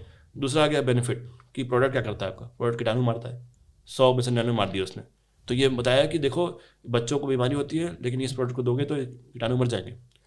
तीसरा है रीजन टू बिलीव, मैं क्यों ट्रस्ट करूँ आप कौन हो, तो लेके आते हैं डॉक्टर, आपके टूथपेस्ट में नमक है, एग्जैक्टली, बोले कि 9 में से 10 डेंटिस्ट ने सुझाया ब्रांड, अब कोलगेट को एक जरूरत बोलने की, कोलगेट तो चला 100 साल चल रहा है, तो फिर भी डेंटिस्ट लाता है वो बार बार, क्यों लाता है कि वो रीजन टू बिलीव, क्योंकि लोगों का ट्रस्ट डेंटिस्ट पे है, डॉक्टर्स पे है, ठीक है। अब देखोगे तो आएगा IMA द्वारा प्रमाणित, इंडियन मेडिकल एसोसिएशन द्वारा प्रमाणित, वो क्या रीजन टू बिलीव है, एक ऐसा है कि उसको लोग ट्रस्ट करते हैं कि हाँ इसने भी सर्टिफाई किया है, या वर्ल्ड्स नंबर 1, बोले यार वर्ल्ड्स नंबर 1 मतलब कि सारी दुनिया वाले खरीद रहे हैं उसको, तो अच्छा ही होगा यार, हम भी लेते हैं उसको। ये सब हाँ, वो सब कल वो आया हुआ था ना, टॉम हैंक्स का प्रमोशन कर रहा था वो कि जो बाइडेन का 1 साल हो गया, तो वो सिम्पसन्स का एपिसोड आ गया कि democratic parties credibility is so low that they are buying Tom Hanks. हाँ, नहीं तो वही है एग्जैक्टली, तो वही है कि आपका जो फॉर्मूला है, सेट फॉर्मूला है, इससे चीजें बिकती है, मतलब माइंड प्ले होता है कि हाँ ये मुझे चाहिए तो मैं खरीदूंगा उसको। मैं इसलिए थोड़ी खरीदूंगा कि मुझे दिल से रोना आ गया कि यार ये बहुत क्या मस्त बनाया है, अब मैं खरीदता हूँ इसको। बहुत रेयरली लोग ट्विटर वाले ही होते हैं जो लिख देते हैं कि हाँ मैं खरीद रहा हूँ इसको, तो जाकर नहीं खरीदते हो। हाँ, लेकिन इसमें मतलब ऐसा मेरे को कभी नहीं लगा कि यार ये कितना अच्छा ऐड है, मैं इसको खरीदता हूँ, मतलब मैं इन्फ्लुएंस नहीं हुआ। तो मेरे को लगता है कि क्यों लोग इन्फ्लुएंस होते हैं और क्यों इतने लाखों करोड़ रुपए इसके ऊपर खर्च करती हैं कंपनियां। देखो वो क्या होता है ना कि कई बार जो चीज़ आपकी जरूरत है, साबुन जरूरत है, हर हफ्ते या हर महीने खरीदते हो, ठीक है, तो आप जब दुकान पे जाओगे ना, तो उस ऐड का काम इतना ही है कि आपको top of the mind recall, कि वो बोलते हैं टॉम रिकॉल बोलते हैं, कि जब आप दुकान पे जाओ तो आपको दिमाग में जब सोचो ना साबुन के बारे में, तो आपको पहला डिमांड कौन सा दिमाग में आएगा? कि आपको लगा कि बारिश हो रही है, मानसून का टाइम है यार, मुझे बच्चे मेरे बीमार पड़ जाते हैं, तो कौन सा लूँ ब्रांड? डेटॉल। क्यों आए दिमाग में? क्योंकि वो साल भर ऐड चलाते हैं। मैं बता रहा हूँ आपको कि ये लोग 52 वीक से यार ऐड चलाते हैं। ऐसा आपको लगेगा ना कि यार ये तो ब्रांड ऑलरेडी बना हुआ है, क्यों चलाना है इनको 52 वीक से? पैसे बचा लो, 50 वीक कर लो यार, 48 हफ्ते ही चलाओ सिर्फ। ये पूरे टाइम चलाते हैं, बिकॉज एक हफ्ता भी कम किया उन्होंने ना, तो इनकी सेल गिर जाती है। अच्छा, इतना बुरा रिकॉर्डेड है, रिकॉर्डेड कोरिलेशन है जबरदस्त। मतलब क्या होता है ना कि जहां मीडिया इन्वेस्टमेंट आपने कम किया, जहां एसओबी बोलते हैं शेयर ऑफ वॉइस जैसे आपका कम हुआ, शेयर मार्केट भी गिर जाएगा आपको। मतलब इस एफएमसीजी इंडस्ट्री में जहाँ पे की चीज़ें रोज़ाना में यूज़ होती हैं, लो इन्वायरमेंट है, आप इतना सोचते नहीं हो। आप साबुन आप खरीदोगे तो आप थोड़ी रिसर्च करोगे यूट्यूब पे जाके कि यार साबुन अच्छा है कि नहीं, आप तो जाके ले लेते हो। तो जहाँ लो इन्वायरमेंट परचेज है, वहाँ top of the mind recall बहुत इंपॉर्टेंट है कि आप उसके ऐड दिखाते रहते हैं, ताकि आपको दिमाग में रहे कि यार साबुन ले रहे हैं, डेटॉल लो, ये ले रहे हैं, मुझे लग्जरी साबुन चाहिए, लक्स लेना है, चलो मुझे डव लेना है, तो दिमाग में आ जाता है ना, वो बैठा रहता है। और फिर दोनों तरफ से पुश होता है, इस तरफ से पुश किया, कंज्यूमर को पुश किया ऐड दिखा के, इधर से उनको इंसेंटिव देना है कि आप सामान बेचोगे तो को 20% मिलेगा, 20% प्रॉफिट मिलेगा उसको, आपको दुकानदार भी आपको दिखा रहा है। कहाँ दिखाना है वो भी सब फिक्स रहता है कि दुकानदार को बोला कि आप जब खड़े रहते हो उसके पीछे होना चाहिए साबुन, तो उसके उस स्पेस के, और वो इसलिए चॉकलेट वगैरह वो सारे वहाँ पे काउंटर के ऊपर रहते हैं, उसके पैसे लेते हैं, डिस्प्ले स्कीम बोलते हैं उसको। अच्छा, हाँ, सब कुछ साइंटिफिक है इसमें। मतलब इसमें ये है तो इतने किराना स्टोर तक उनके नेटवर्क हैं, हाँ, क्या? बिल्कुल। अरे वो मतलब आपको वहां पर रखने के लिए, वहां पे स्टैंडी रखने के लिए सबके पैसे मिलते हैं, पोस्टर चिपकाने के लिए दुकान पे। अच्छा, जो पेटीएम का इतना बड़ा रहता है ये भी करते हैं? पेटीएम का I can't say about Paytm, but लेकिन जिस इंडस्ट्री से मैं आया हूँ वहाँ पे ये है कि हर चीज़ के लिए जहाँ भी डिस्प्ले होता है ना, उसके लिए स्कीम निकलती है। और क्या होगा ना कि सपोज पहले लोग फ्री में चिपका रहे थे, मैं कंपनी आई, मैंने बोला कि यार आप मेरे पोस्टर चिपकाओगे तो मैं पैसा दूंगा आपको, तो उन्होंने बढ़िया है, तो सडनली उसकी वैल्यू बढ़ गई, उस रियल स्टेट की वैल्यू बढ़ गई, बोले कि हाँ अब इसका रेट ये है जो तुम दे रहे थे पहले। अब नेक्स्ट बंदा जो आएगा ना, आप बोलोगे कि यार इसने तो 10 रुपये दे रहा है, तुम मुझे 12 रुपये दे तो मैं तेरा लगूंगा। और एक बार ब्रांड बन गया तो उसको देने की जरूरत ही नहीं है पैसे, लोग खुद ही बोलेंगे कि भाई वो प्रोडक्ट कहाँ है। एग्जैक्टली। तो मतलब हर चीज़ जो है ना, सब कुछ मतलब इतने सालों से बिकती आ रही है ना कि सब कुछ स्टैंडर्डाइज हो गया है सब कुछ। तो यार इसीलिए इस इंडस्ट्री में ना मतलब अब वो ये भी बात है कि यार जब ये सब कुछ स्टैंडर्डाइज है, जब फॉर्मूला बना ही हुआ है, फिर क्या जरूरत है नए लोग लाने की? फिर क्यों नए? लेकिन पॉइंट है कि लोग भी चेंज हो रहे हैं ना धीरे धीरे। हमारे इंडिया में खासकर देखो तो मतलब इतनी तेज़ी से लोगों की चॉइसेस बदल रही हैं, इंटरनेट आने से और चेंज हो गया है कि अपने आप को इवॉल्व करना भी बहुत इंपॉर्टेंट है। मतलब कि in your communication, how you speak. पहले था कि दिखाते थे कि औरत खाना बना रही है किचन में, ठीक है, अभी सडनली उन्होंने क्या कर दिया कि वो चीज़ है, हाउसवाइफ का अभी भी स्टीरियोटाइप है, लेकिन दे शो हर मोर प्रोग्रेसिव कि हाँ she is also I mean focusing on. मैंने अभी एक ऐड देखा था जिसमें कि एक हाउसवाइफ है, वो कराटे कर रही है कुछ ऐसे करके। अरे हाँ, वो लिव कुछ कुछ तो वो उसका है ना, कैबिनेट्स का, हाँ कुछ तो है, हाँ हाँ, ऐसा तो कि मैं बार बार खुल जाती हैं वो, फिर हाँ बंद हाँ करती तो है। वो दिखाने प्रोग्रेसिव है। देखो हाँ। ये सिर्फ एक मेल परवर्स वो नहीं है कि हमें एरिया नहीं है जहाँ पे कि वो सब करना है, तो वो भी दिखाना है। तो देखो ये इंडस्ट्री पूरी सब्जेक्टिविटी पे चलती है, और जो इसके रिटर्न्स होते हैं ना वो डिलेड है। मतलब आज जो आपने किया उसका एग्जैक्टली आउटकम क्या होगा आपको 6 महीने बाद मालूम पड़ेगा, तब तक हो सकता है भूल जाए। हो सकता है। तो बहुत सब्जेक्टिविटी है मार्केट में, और इसलिए ह्यूमन इंटरवेंशन इंपॉर्टेंट है। जहाँ भी सब्जेक्टिविटी होती है ना वहाँ पे ह्यूमन कैपिटल इज इंपॉर्टेंट। जैसे लिटरेचर हो गया, सब्जेक्टिविटी है, मूवी रिव्यूज हो गए, आर्ट हो गया, आर्ट इज ऑल सब्जेक्टिव। तो ये सब चीज़ आप ऑटोमेट नहीं कर सकते। तो similarly advertising is also a very subjective industry. तो आपको एआई से डरने की जरूरत नहीं है। हम तो यार देखिए जैसे चीज़ें आती रहती है हम करते रहते हैं। जोरो आया, जोरो चालू कर दिया, चलो ठीक है। हाँ, वैसे लग रहा है कि मतलब आजकल जो एड्स आते हैं खासकर आईपीएल के टाइम पे, यार बहुत इरिटेटिंग होते हैं कसम से। ऐसा लगता है कि यार भाई बंद कर दो बस इसको। और खासकर जो ऑनलाइन जैसे हॉटस्टार चल रहा है, या जियो पे ये अपना चलता है, तो उसमें मतलब अजीब तरीके के ऐड आते हैं, कुछ भी मतलब ऐसा लगता है ये इरिटेट करना चाह रहे हैं। तो ऐसा क्या है, मीडियोक्रिटी भी आ गई है क्या? देखिए वो जो इरिटेशन आप बोल रहे हो ना, इरिटेशन वो अटेंशन है। It's too bad that it's good.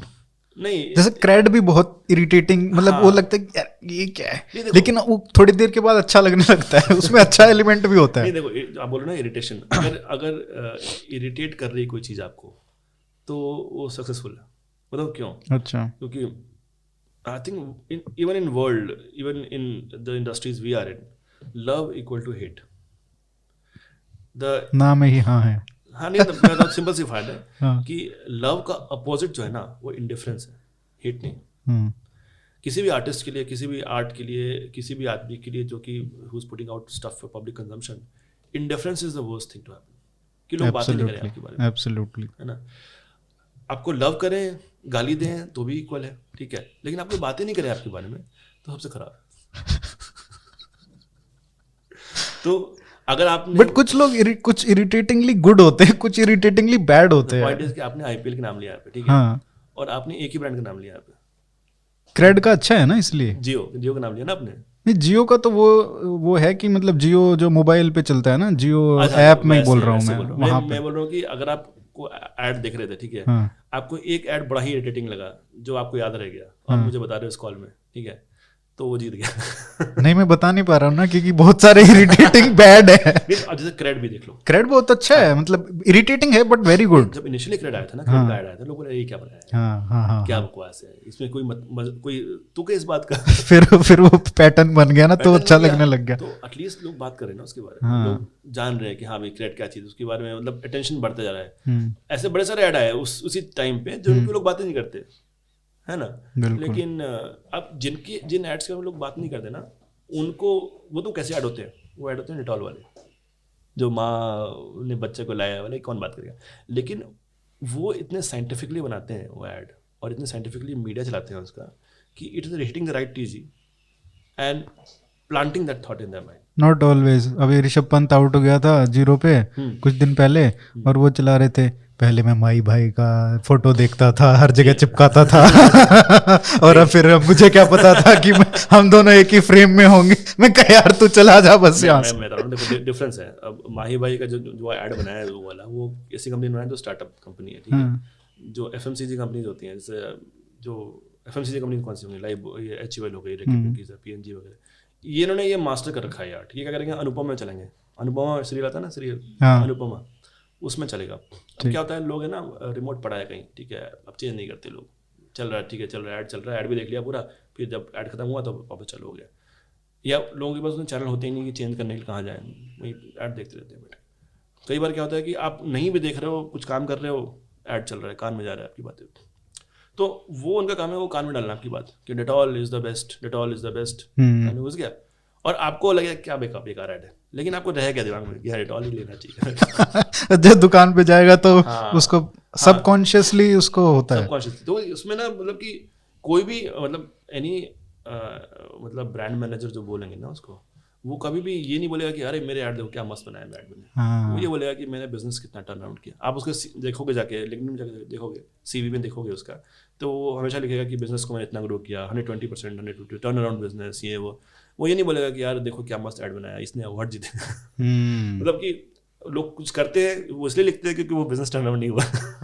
Awards तो हाँ वो सीवी में जाता है, लेकिन में बट जाता है, लेकिन मतलब अल्टीमेटली जज करना है ना तो बिजनेस आउटकम से जज होगा। अब बिजनेस आउटकम, अगर आपको मैंने इतने पैसे दिए, मेरे सीईओ ने बोला कि इतने पैसे पड़े मार्केटिंग के लगाओ, तो यार मैं यार कुछ LGBT पे तो नहीं बनाऊंगा ऐड, मुझे होगा कि नहीं। हाँ, ये मेरा ये भी क्वेश्चन है कि भाई अब इतना वोकनेस जो है वो आ रही है, एडवर्टाइज में बहुत ज़्यादा चल रही है आजकल, कि मतलब वो मंगलसूत्र वाला ऐड था, पता नहीं किसका था, और मतलब ऐसे बहुत सारे ऐड आए हैं, जिसके बाद फिर कैंसिल, टाटा का वो उसका ऐड था, ज्वेलरी का, मतलब बहुत सारे हैं जिसमें वो ट्राई करते हैं। तो ये क्या जो इम्पैक्ट, जैसे आपने कहा कि बॉलीवुड से जो रिजेक्ट होते हैं वो इसमें आ जाते हैं, मेरे को लग रहा है अभी जो जर्नलिज्म में नहीं जा पा रहे हैं बिकॉज ऑफ कोविड और एनीथिंग, वो एडवर्टाइजमेंट में जा रहे हैं। तो मीडियोक्रिटी तो काफ़ी है, और वो थोड़ा मतलब ये है कि ये लोग जो जाते हैं एडवर्टाइजमेंट में, ये मिडिल क्लास और लोअर मिडिल क्लास तो है नहीं, ये एलिट्स हैं, ठीक है, उनके कनेक्शंस हैं या जो भी कुछ है, या वो उनको पता है कि भाई ये एक फील्ड एग्जिस्ट करता है जो मिडिल क्लास को पता नहीं है। तो ये एक प्रिविलेज्ड सेक्शन ऑफ सोसाइटी है जो वहाँ पे जाता है, तो उसका भी इम्पैक्ट, वो ऑफ कोर्स थोड़े वो की होते हैं या नहीं होते, तो मतलब दे आर क्या कहते हैं कि वेरी मतलब हो जाते हैं इम्पैक्ट, इंस्टाग्राम सेलिब्रिटीज और ये सब जो very shallow kind of activism, तो उस ऑटोमेटिक सिलेक्शन है ना। देखो मतलब कि ये जो इंडस्ट्री है इनहेरेंटली लो पेइंग इंडस्ट्रीज है, ठीक है। तो यहाँ पे ये ऐसी इंडस्ट्रीज नहीं है जिसमें आप एंट्री लेवल जॉब में जो सैलरी मिलती है आपको, उस सैलरी को लेकर आप एक फैमिली चला सकते हो खुद की, है ना। तो ऑटोमेटिक सिलेक्शन ऐसे लोगों का होता है जिनके पास ऑलरेडी एक मेट्रो में घर है ना। मतलब कि स्मॉल टाउन से कोई बंदा आके यहाँ पे बड़ा पैसे कमा लेते हैं। क्या आईटी से भी कम है क्या यहाँ पे जो आईटी एंट्री जॉब है? आईटी एंट्री जितनी होगी मेरे हिसाब से, अच्छा, लगभग उतनी। तो आईटी में लेकिन ग्रोथ भी होती है ना, आईटी में सब विभाग होता है कि ऑन साइड भेज देंगे। लोग सोचते हैं कि चलो ठीक है अभी मैं सैलरी कम कमा रहा हूँ, 2 साल में कहीं निकल जाऊंगा, डॉलर में मेरा कॉम्पेंसेट हो जाएगा, वो एवरेज आउट हो जाएगा, वो कुछ तो एक्सपीरियंस भी मिल रहा है, ग्रोथ है। हाँ, मतलब कि एंड गोल वो दिख रहा है कि हाँ वहाँ तक पहुँच जाएंगे। तो एडवर्टाइजिंग और ये जो सब्जेक्टिव इंडस्ट्रीज हैं, जर्नलिज्म भी कह लो, ये ऑटोमेटिकली लो पेइंग है, क्योंकि क्या होता है ना कि these industries offer you fulfilment in your job. कहने मतलब है कि आपको बोलेंगे कि यार देखो बचपन में जो आप सोच रहे थे ना करने का, वो ये है जर्नलिज्म, एडवर्टाइजिंग, देश सेवा है, ये देश सेवा है, एक्टिविज्म एनजीओ में हम कर रहे हैं, देश को बचा रहे हो, दुनिया को बचा रहे हो। कोड लिखना कौन सोचता है? तो ये आपको, तो ये क्या हो रहा है कि वाइट एट जूनियर, एग्जैक्टली। तो ये क्या कि salary plus fulfilment, purpose in life बोलते हैं ना उसको, कि I am loving what I am doing, love what you do वाला जो सीन होता है ना, जो पूरा जो वो है, तो ये मिला के it gives you that overall satisfaction in the end of the month कि हाँ मैं मस्त काम कर रहा हूँ। तो वो एक नॉर्मल इंसान नहीं हो सकता, क्योंकि I can't as coming from lower middle class background, I can't compensate less money with fulfillment, और कि हाँ यार मैं वो कुछ कर रहा हूँ, तो वो है। तो ये ऑटोमेटिक सेलेक्ट करता है उन लोगों को कि जो कि प्रिविलेज बैकग्राउंड से आते हैं, and when you come from privilege तो आपको ग्राउंड रियलिटीज उतनी दिखती नहीं, है ना। फिर आप हायर ऑर्डर थिंग्स पे जाते हो, और हायर ऑर्डर थिंग्स कहाँ की आती हैं?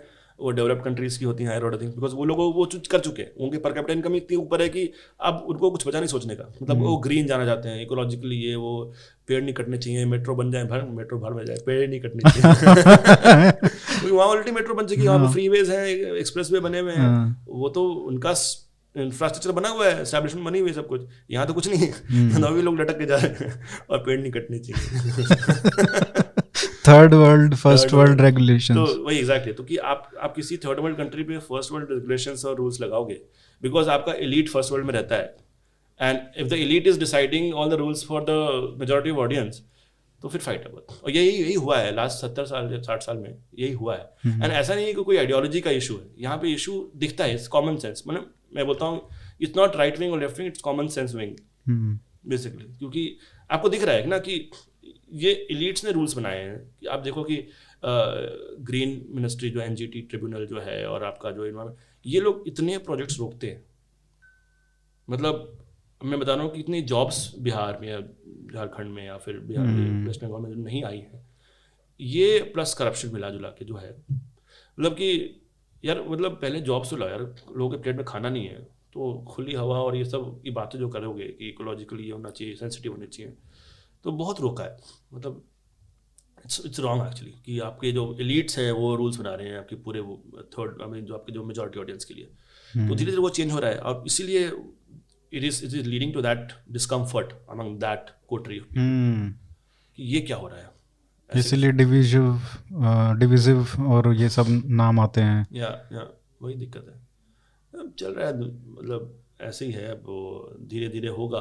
अब हम तो आपको लगता है कि मतलब एडवर्टाइजमेंट एजेंसी में भी और ये सब जो कंपनीज हैं इनमें भी थोड़ा टैलेंट इन्फ्यूजन होगा, मिडिल क्लास से जो हम्बल बैकग्राउंड से लोग आ रहे हैं? आ रहे मैं तो खुद मैं इंश्योर करता हूँ कि मैं लूँ ऐसे लोगों को कि जो कि अदर बैकग्राउंड से आए हों, मतलब CA इंजीनियर्स में MBA में ऐसे लोग हैं मेरे यहाँ, मतलब ऐसे कोई नहीं है जो एडवर्टाइजिंग बैकग्राउंड से है स्पेसिफिकली। फ्रेशर्स को हायर किया मैंने बहुत लोगों को, तो इंजीनियर हैं ज़्यादा? हाँ जी ज़्यादा, उनको सिखाया है कि जो ऐसे करना चाहिए। देखिए इंजीनियर्स क्या होता है ना, अडेप्टेबल होते हैं, क्योंकि इंजीनियर तो ऑफ कोर्स कुछ और चाहता था करना। वो तो इंजीनियरिंग भी नहीं करना चाहते थे। वो इंजीनियरिंग तो नहीं करना चाहता था, लेकिन उसने फाइट मार के इंजीनियरिंग कर ली ना, तो वो और फाइट मार के कुछ और भी कर लेगा। और यही थॉट प्रोसेस चलता है इंजीनियर्स हायर करने का इंडिया में, क्योंकि यार लगता है कि यार बंदा फाइट मार लेगा, चलो ले लो। तो ये जोरो, हाँ सही प्रोनाउंस कर रहा हूँ? हाँ बिल्कुल, जोरो। ये देसी नाम क्यों रख लेते यार थोड़ा? नहीं, इसका एक रीज़न था। तो आपको ना एक कहानी होनी चाहिए आपके पास बताने के लिए, ठीक है ना? तो नाम मैंने ही रखा था बाय द वे, अच्छा। ये वाला कि लोग बोले क्या रखना चाहिए नाम। मैंने एक तो एक ऐसा नाम रखते हैं जो थोड़ा कॉस्मोपॉलिटन हो, क्योंकि दिस पर्टिकुलर सोल्यूशन और app won't be just restricted to India, हमारे प्लान्स बाहर के भी हैं, तो थोड़ा कॉस्मोपॉलिटन नाम होना चाहिए। और it was matching with the whole idea कि Zorro was a comics in 1919, Spain में एक कॉमिक्स आई थी, तो वहाँ पे कैरेक्टर पहला आया था या कि मास्क्ड विजिलेंटी है, बेसिकली जाके रॉबिन हुड जैसा कुछ है कैरेक्टर है। तो उसके बाद मूवी भी आई थी एंटोनियो बैंडेरास की 2001 या 2 में आई थी शायद से। इसमें कैथरीन ज़ेटा-जोन्स थी इसके अंदर, मतलब याद होगा। तो उसकी वजह से काफ़ी तो वो था कि यू आर अ फैन? अब फैन तो ये मतलब ये तो वही अरे नाम रख रहे हो कंपनी का, तो ये तो जोरो का फैन है, मैं वो कैथरीन ज़ेटा-जोन्स बोल रहा हूँ। उसका तो मेरे को समझ ही गया था। मतलब ये वही बात है कि आपको अच्छा लगता है क्या? Of course. तो जोरो था, तो होल आइडिया वाज कि see it's like giving a mask to someone, तो the positioning of the company I mean is discover truth. कि क्या होता है ना कि अभी लोग इतना because everybody is so concern about their personal brand and the whole idea, the story is all paid, कि आप किसी के बारे में जानना चाहते हो ना, किसी कंपनी के बारे में कैसा काम होता है यहाँ पे, कैसे लोग काम करते हैं, तो आपको मोस्टली मेड अप स्टफ मिलेगा, मैन्युफैक्चर्ड स्टफ मिलेगा। लोगों ने रिव्यूज डाल रखे हैं अपने खुद के, या फिर डलवा रखे हैं कि बैठ साले अब लिख तू ऐसे डलवा रखे हैं। फिर PR आर्टिकल्स निकलते हैं, PR आर्टिकल्स में भी होता है कि कंपनी अच्छा कर रही है, वो कर रही है, ऐसा है वैसा है। तो आपको पहले 2-3 पेज गूगल के ना वो ऐसे ही मिलेंगे कि हाँ बहुत ही बढ़िया, लेकिन रियल स्टोरी कुछ दूसरी होती है। तो हम क्या कर रहे थे कि हम ऐसा एक प्लेटफॉर्म देना चाहते हैं लोगों को कि जहाँ पे you can be yourself basically, and मतलब it's not anonymous actually, it's pseudonymous. Pseudonymous difference तो इनमें डिफरेंस, हाँ मैं बता दो डिफरेंस क्या है। डिफरेंस में ये है कि हमने एक रियलाइज़ किया, हमने ना बहुत सारे ऐप्स देखे जो पहले आए हुए थे इसके, और सारे ऐप्स में क्या था ना, इशू एक ये था कि all of them devolved into bullying, abuse, negativity और ये सब करके फिर वो खत्म हो गया, क्योंकि इतना लोगों ने चालू कर दिया उसमें ना। लेकिन एक और चीज़ है, इंडिया में नहीं होता, ये US में होता है ज़्यादा। मतलब US में ज़्यादा ये जो बुलिंग वाला जो है ना कल्चर जो है वो US में ज़्यादा होता है। तो हमने ये देखा कि रेडिट ही एक है जो प्लेटफॉर्म जो चल पड़ा, मतलब कि एनोनिमस है, लेकिन because it was not personality dependent, it was topic dependent. मतलब you go to Reddit to browse a topic, not a person. Twitter पे क्या तो उल्टा होता है, ट्विटर पे you go to a person, हाँ इसका मैं पढ़ता हूँ कुछ, ठीक है। तो वो डिफरेंस है दोनों में। तो बाकी जो ऐप्स थी उसमें क्या था कि it use to go in to that direction of bullying, because anybody can read anything. हमने क्या किया, हमने बोला कि देखो यार एक काम करते हैं, will keep it ring fenced, when I say ring fence, when you go to the app, you'll only have access to people either in your contact list or the people you follow on Twitter. अच्छा, तो मतलब point ये है कि ऐसे लोग जिनके साथ आपने already you chosen to be in touch, right, and you already chosen to follow them and read what they do, and these guys in your first degree of contacts, तो हम उनको मास्क दे दिया हमने. अब तो मतलब जैसे मैं उसको ज्वाइन करता हूँ और मैंने मतलब ज्वाइन किया और जो और लोग हैं वो जोरों पे हैं, हाँ. तो वो हाँ कर दिया उन्होंने भी, वो भी आ गए प्लेटफॉर्म पे, मैं भी हूँ. तो वो ये नहीं पता कर सकते कि मैं कौन हूँ असलियत में. हाँ. तो ये मतलब एनोनिमस तो हो ही गया थोड़ा. एनोनिमस है, लेकिन सुनोनिमस ऐसा क्योंकि हम वो रिस्ट्रिक्ट कर रहे हैं.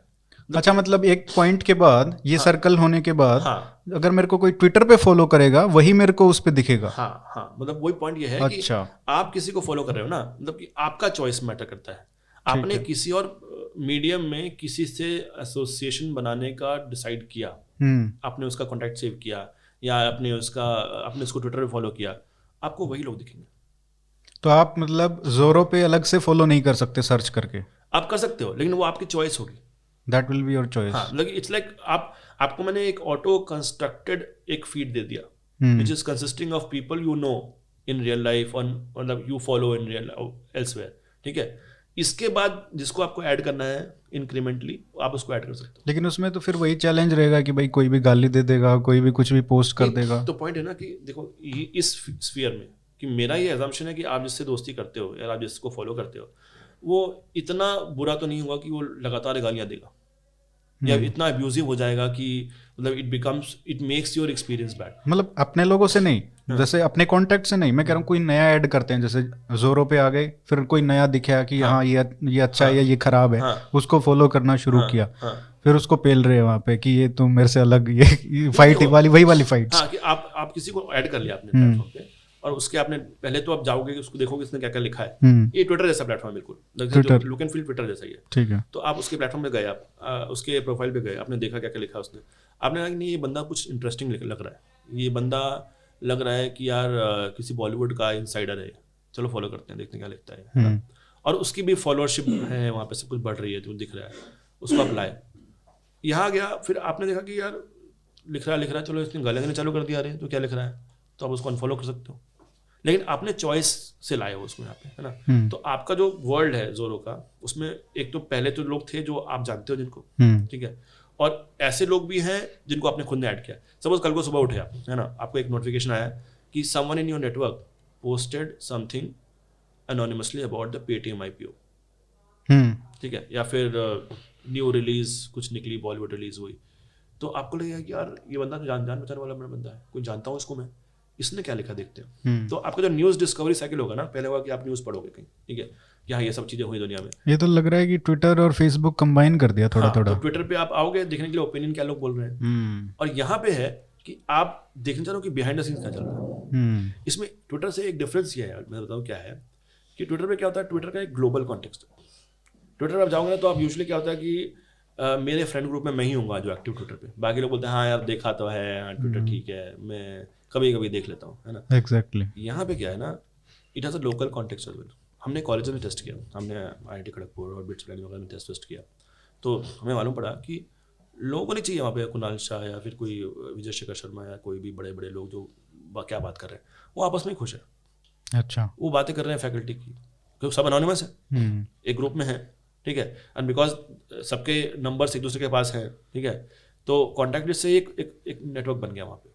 वो बातें कर रहे हैं कि मेस में खराब खाना था इसका, झूठ बोल रहा है फैकल्टी, प्लेसमेंट नहीं हुआ है इसका, सीनियर से बात करो कितने पैसे मिलते हैं, तो ये ग्रुप्स भी बनेंगे. हाँ, तो वो अपने आप बन गए बिकॉज कॉन्टैक्ट लिस्ट किया था हमने. तो सपोज कोई 10-15 लोग ऑलरेडी हैं आपके कॉलेज के वहाँ पे, आपने एंट्री की, ठीक है, तो आपके कॉन्टैक्ट लिस्ट में कुछ लोग होंगे, तो आप जैसे ही गए दिखेगी अरे यार ये 7 लोग की आ गया लिखा हुआ कि ये बोल रहे हैं, मैं भी पार्ट लूंगा उसके अंदर क्या हुआ है, ठीक है. मतलब एक तरह से कह लो तो प्राइवेट व्हाट्सएप ग्रुप्स होते हैं ना आपके, आप उसको ही ध्यान ले आओ एनोनिमस का. आपकी कंपनी का ग्रुप होगा एक, ठीक है, आपने किसी कंपनी में काम करते हो, आपका टीम पे ग्रुप है जिसमें बॉस नहीं है, ठीक है, वो ग्रुप है, वहाँ पे आप ऐसी बकचोदी करते हो, कुछ भी करते हो, बातें कर रहे हो. आपने बोला कि यार इस ग्रुप में सब जानते हैं दूसरे को, तो हो सकता है अगर इसी को आप यहाँ जोरों पे ले आओ, सबके कॉन्टैक्ट लिस्ट में एक दूसरे के कॉन्टैक्ट तो वो ऐसे के ऐसे ग्रुप भी बन सकते हैं। हाँ ग्रुप बन जाएंगे यहाँ पे। तो क्या हो रहा है लोकल कॉन्टेक्स्ट इसमें कि आप बिना किसी ग्लोबल विजनरी या इन सब की बातों सुने बिना भी आप इसका एंजॉय कर सकते हो, आप इसको यूज कर सकते हो, यूटिलिटी है इसकी। अब मैं जैसे आपको फॉलो करूँ, मान लो एनोनिमस आप बनते हो वहाँ पे, ठीक है, अब आप कर रहे हो कि यार ये जोरो में आज डिलीवरी कितनी बेकार है, ये खाने की साला किसने क्या, अब मेरे को उस पर इंटरेस्ट नहीं है, तो ऐसा तो नहीं होगा वो ग्रुप में ही जाएगा और आपकी जो पब्लिक टाइमलाइन रहेगी वो अलग रहेगी? नहीं देखो, ये टाइमलाइन एक ही रहेगी। अच्छा, हम अलग अलग ग्रुप्स नहीं बना रहे, हम बोल रहे हैं कि हमको हमारा क्या काम है, बस नोटिफिकेशन उस तरीके से हमारा काम ये है कि आप जब इस प्लेटफॉर्म पे आओ तो आपके जो पहले जो 15 सेकंड है और 20 सेकंड है उसमें आपको मैं 3-4 ऐसे पोस्ट देता हूँ जिससे आपको सेंस बने, है ना, ऐसा जो एक तो कॉन्टेक्चुअल हो, ठीक है, कि आपको एक लगे कि हाँ भाई कोहली ने क्यों छोड़ी कैप्टनसी, उसका आपको कुछ इनसाइड स्टोरी मिल रही है, और प्लस आपको ये भी मिल रहा है कि मेरी कंपनी में इस बंदे का प्रमोशन हुआ तो ये कुछ अलग तरीके से हुआ है। तो आपको ये जो 3-4, क्योंकि आपका क्या होगा ना कि आपका कॉन्टेक्स्ट अलग अलग है। एक लोकल कॉन्टेक्स्ट है जहाँ पे भी इंटरेस्टिंग चीजें हैं, आपके मोहल्ले में किसी आग लग गई तो आग क्यों लगी, अच्छा सुट्टा मार रहा था उनका लगा सुट्टा फेंक दिया, तो वो लोकल गॉसिप है, ठीक है, तो उसमें आपको इंटरेस्ट है, आपको इसमें भी इंटरेस्ट है कि यार IPO फेल हो गया किसी का, तो क्यों फेल हुआ, क्या अंदर की खबर है, कोहली में क्यों कैप्टनसी छोड़ी। तो इंटरेस्ट लोगों के होते हैं ना, डिफरेंट लेवल्स के होते हैं। मतलब even in close circles you are able to give very honest feedback and yes okay. तो हमारा यही डिफरेंस है ट्विटर से इसमें, जो हमने पिच किया था ना इन्वेस्टर्स को, तो यही था पिच हमारा। ये अच्छा है यार, कोई चाटे वाटे का नहीं कि यार वाह वाह तूने ये किया, फिर हो गया अरे तूने भी बहुत अच्छा किया ट्विटर पे होता है जो। हाँ वही तो हमारा ये था कि यार लोगों को एक प्लेटफॉर्म ऐसा देना जहाँ पे not just local but global context में मिले उनको, और उससे ग्रोथ होगी। क्योंकि यार देखो, अगर मैं सिर्फ ग्लोबल कॉन्टेक्स्ट दूंगा तो ये ट्विटर का सबसेट बन जाएगा, है ना, ट्विटर का सबसेट रह जाएगा, क्योंकि जितने ट्विटर पे ऐसे ही कम लोग हैं और उसके भी कम लोग थोड़े सबसेट बन के यहाँ पे आ गए, तो फिर फायदा क्या हुआ। जब तक मैं लोकल कॉन्टेक्स्ट नहीं दूंगा, जब तक कि कॉलेज में फैलेगा नहीं, जब तक every college every batch is not on जोरो, तब तक उसकी ग्रोथ नहीं होगी, तब तक मजा नहीं आएगा। और मैं चाहता हूँ वो हो, और मैंने देखा वो होते हुए, हमने 10 कॉलेजेस में किया है ट्राई। अच्छा, रिस्पॉन्स और जबरदस्त। वो क्या करते हैं ना कि लोग अपने अपने व्हाट्सएप ग्रुप पे शेयर करते हैं, तो इसमें क्या है ना कि जोरो में क्या किया कि एक मतलब क्या बोलते हैं उसको, डेडिकेटेड बटन है व्हाट्सएप के लिए।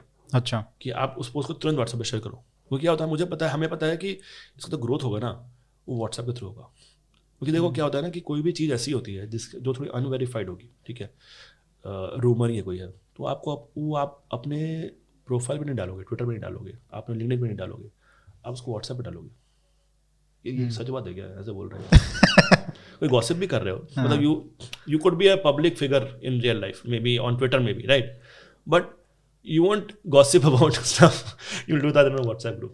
ये तो है ना। तो हमारा ये सीन है कि यार, हाँ मेरे को लग रहा है ये ट्विटर, फेसबुक, व्हाट्सएप सब कुछ हो गया है ये है?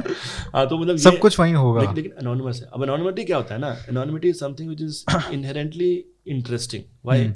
It comes up in various forms and figures। अभी कल को जैसे कि उसमें न्यूज़ में आ गया कि एक कॉलम होता है कि इस होता है ना कि ये सुना गया है कि इस बड़े लीडर ने ये किया है, ऐसे करके लोग कहते हैं। लोग कहते हैं, एनोनिमस है वो भी, इंटरेस्टिंग है, लोग सुनते हैं। साराहा में आज एक था ऐप जिसमें लोग फीडबैक देते थे दूसरे को, तो वो भी चल रहा था। तो ये ना मतलब it keeps coming up in various forms. ये इनहेरेंट नीड है एक तरह से, कह लो तो इसको मॉडरेट नहीं किया गया अभी तक, और वैलिडेशन भी है ना। हाँ मतलब लोग चाहते हैं लोग कि मुझे एनोनिमस असली में बता सारे क्या सोचता है तो तो ये ना, ये ऐसी नीड है ना, वो कभी मरेगी नहीं। ये मतलब ये खाने जैसी नीड है कि हाँ खाना खाना है, मुझे एनोनिमस विद फीडबैक चाहिए लोगों से। अंदर की बात क्या है, हाँ अंदर की बात क्या है मुझे पता करनी लोगों की। तो मुझे ना हमेशा ये रहेगा कि यार मतलब भले ही वो प्लेटफॉर्म सारा जो चलता है वायरल XDX जो भी है, मतलब अच्छा इसमें ये भी है कि थोड़े दिन तो सही चलता है वो, उसके बाद थोड़ा इंटरेस्ट, तो you have to make a platform where people go, या उसमें क्या है ना, और always remain there like Twitter। जैसे ट्विटर है, ट्विटर क्या करता है, Twitter follows a news cycle. आप देखोगे ना ट्विटर पे जब स्पाइक आता है तभी स्पाइक आता है जब कुछ मेजर न्यूज स्टोरी ब्रेक होती है। लोग जो कि यूजुअली ट्विटर नहीं यूज करते हैं वो तब कभी आते हैं ट्विटर पे जब कोई मैच चल रहा हो, क्रिकेट मैच चल रहा हो, या कुछ टेररिस्ट अटैक हो गया है, कुछ हो गया है, ताकि न्यूज मिले। अर्थक्वेक, फेल्ट एन अर्थक्वेक हुआ, तो मतलब तो हम ये कर रहे हैं कि हम भी न्यूज़ साइकिल फॉलो करेंगे कि कोई न्यूज़ ब्रेक हुई, क्या न्यूज़ है, न्यूज़ का ओपिनियन क्या है और न्यूज़ के बिहाइंड द सीन्स क्या है, ये ऑन ज़रूर है। तो न्यूज़ कहाँ है आपको मिल जाएगी, न्यूज़पेपर से मिल जाएगी, ठीक है। न्यूज़ में क्या चल रहा है, ओपिनियन क्या है, news I think news breaking भी ट्विटर पे ही होती है आजकल, है ना। तो न्यूज़ ब्रेकिंग क्या न्यूज़ है आपको यहाँ से मिल गई, बिहाइंड द सीन्स क्या है, क्या खबर है इसके नीचे की, आपको जरूर मिलेगा। कल को आपको जैसे कोहली का पता करना है कि कोहली ने क्यों छोड़ा, क्या चल रहा है बीसीसीआई में, कुछ कुछ खबरें आती रहती हैं बीच में से, एनोनिमस सोर्सेस आती हैं खबरें, क्या पता कोहली का कोई अकाउंट हो। हम डालेंगे। किसको पता है, रोहित शर्मा को पता चल जाएगा ना, उसके सर्कल में होगा कि कौन है, ये तो यही है। और एक और चीज़ है ना कि मैं तो यार, हम साइंस वाले बंदे, मैथ साइंस वाले बंदे, तो हम सब सोचते हैं उस डायरेक्शन में। क्या होता है ना कि लोग बोलते हैं कि लोग गलत चीज़ें फैलाएंगे उसके ऊपर या कुछ नेगेटिव चीज़ें फैलेगी। मैं बोलता हूँ यार देखो क्या होता है ना कि कोई भी टॉपिक के बारे में जो डिफरेंट ओपिनियंस होते हैं, दे आर लाइक वेक्टर्स।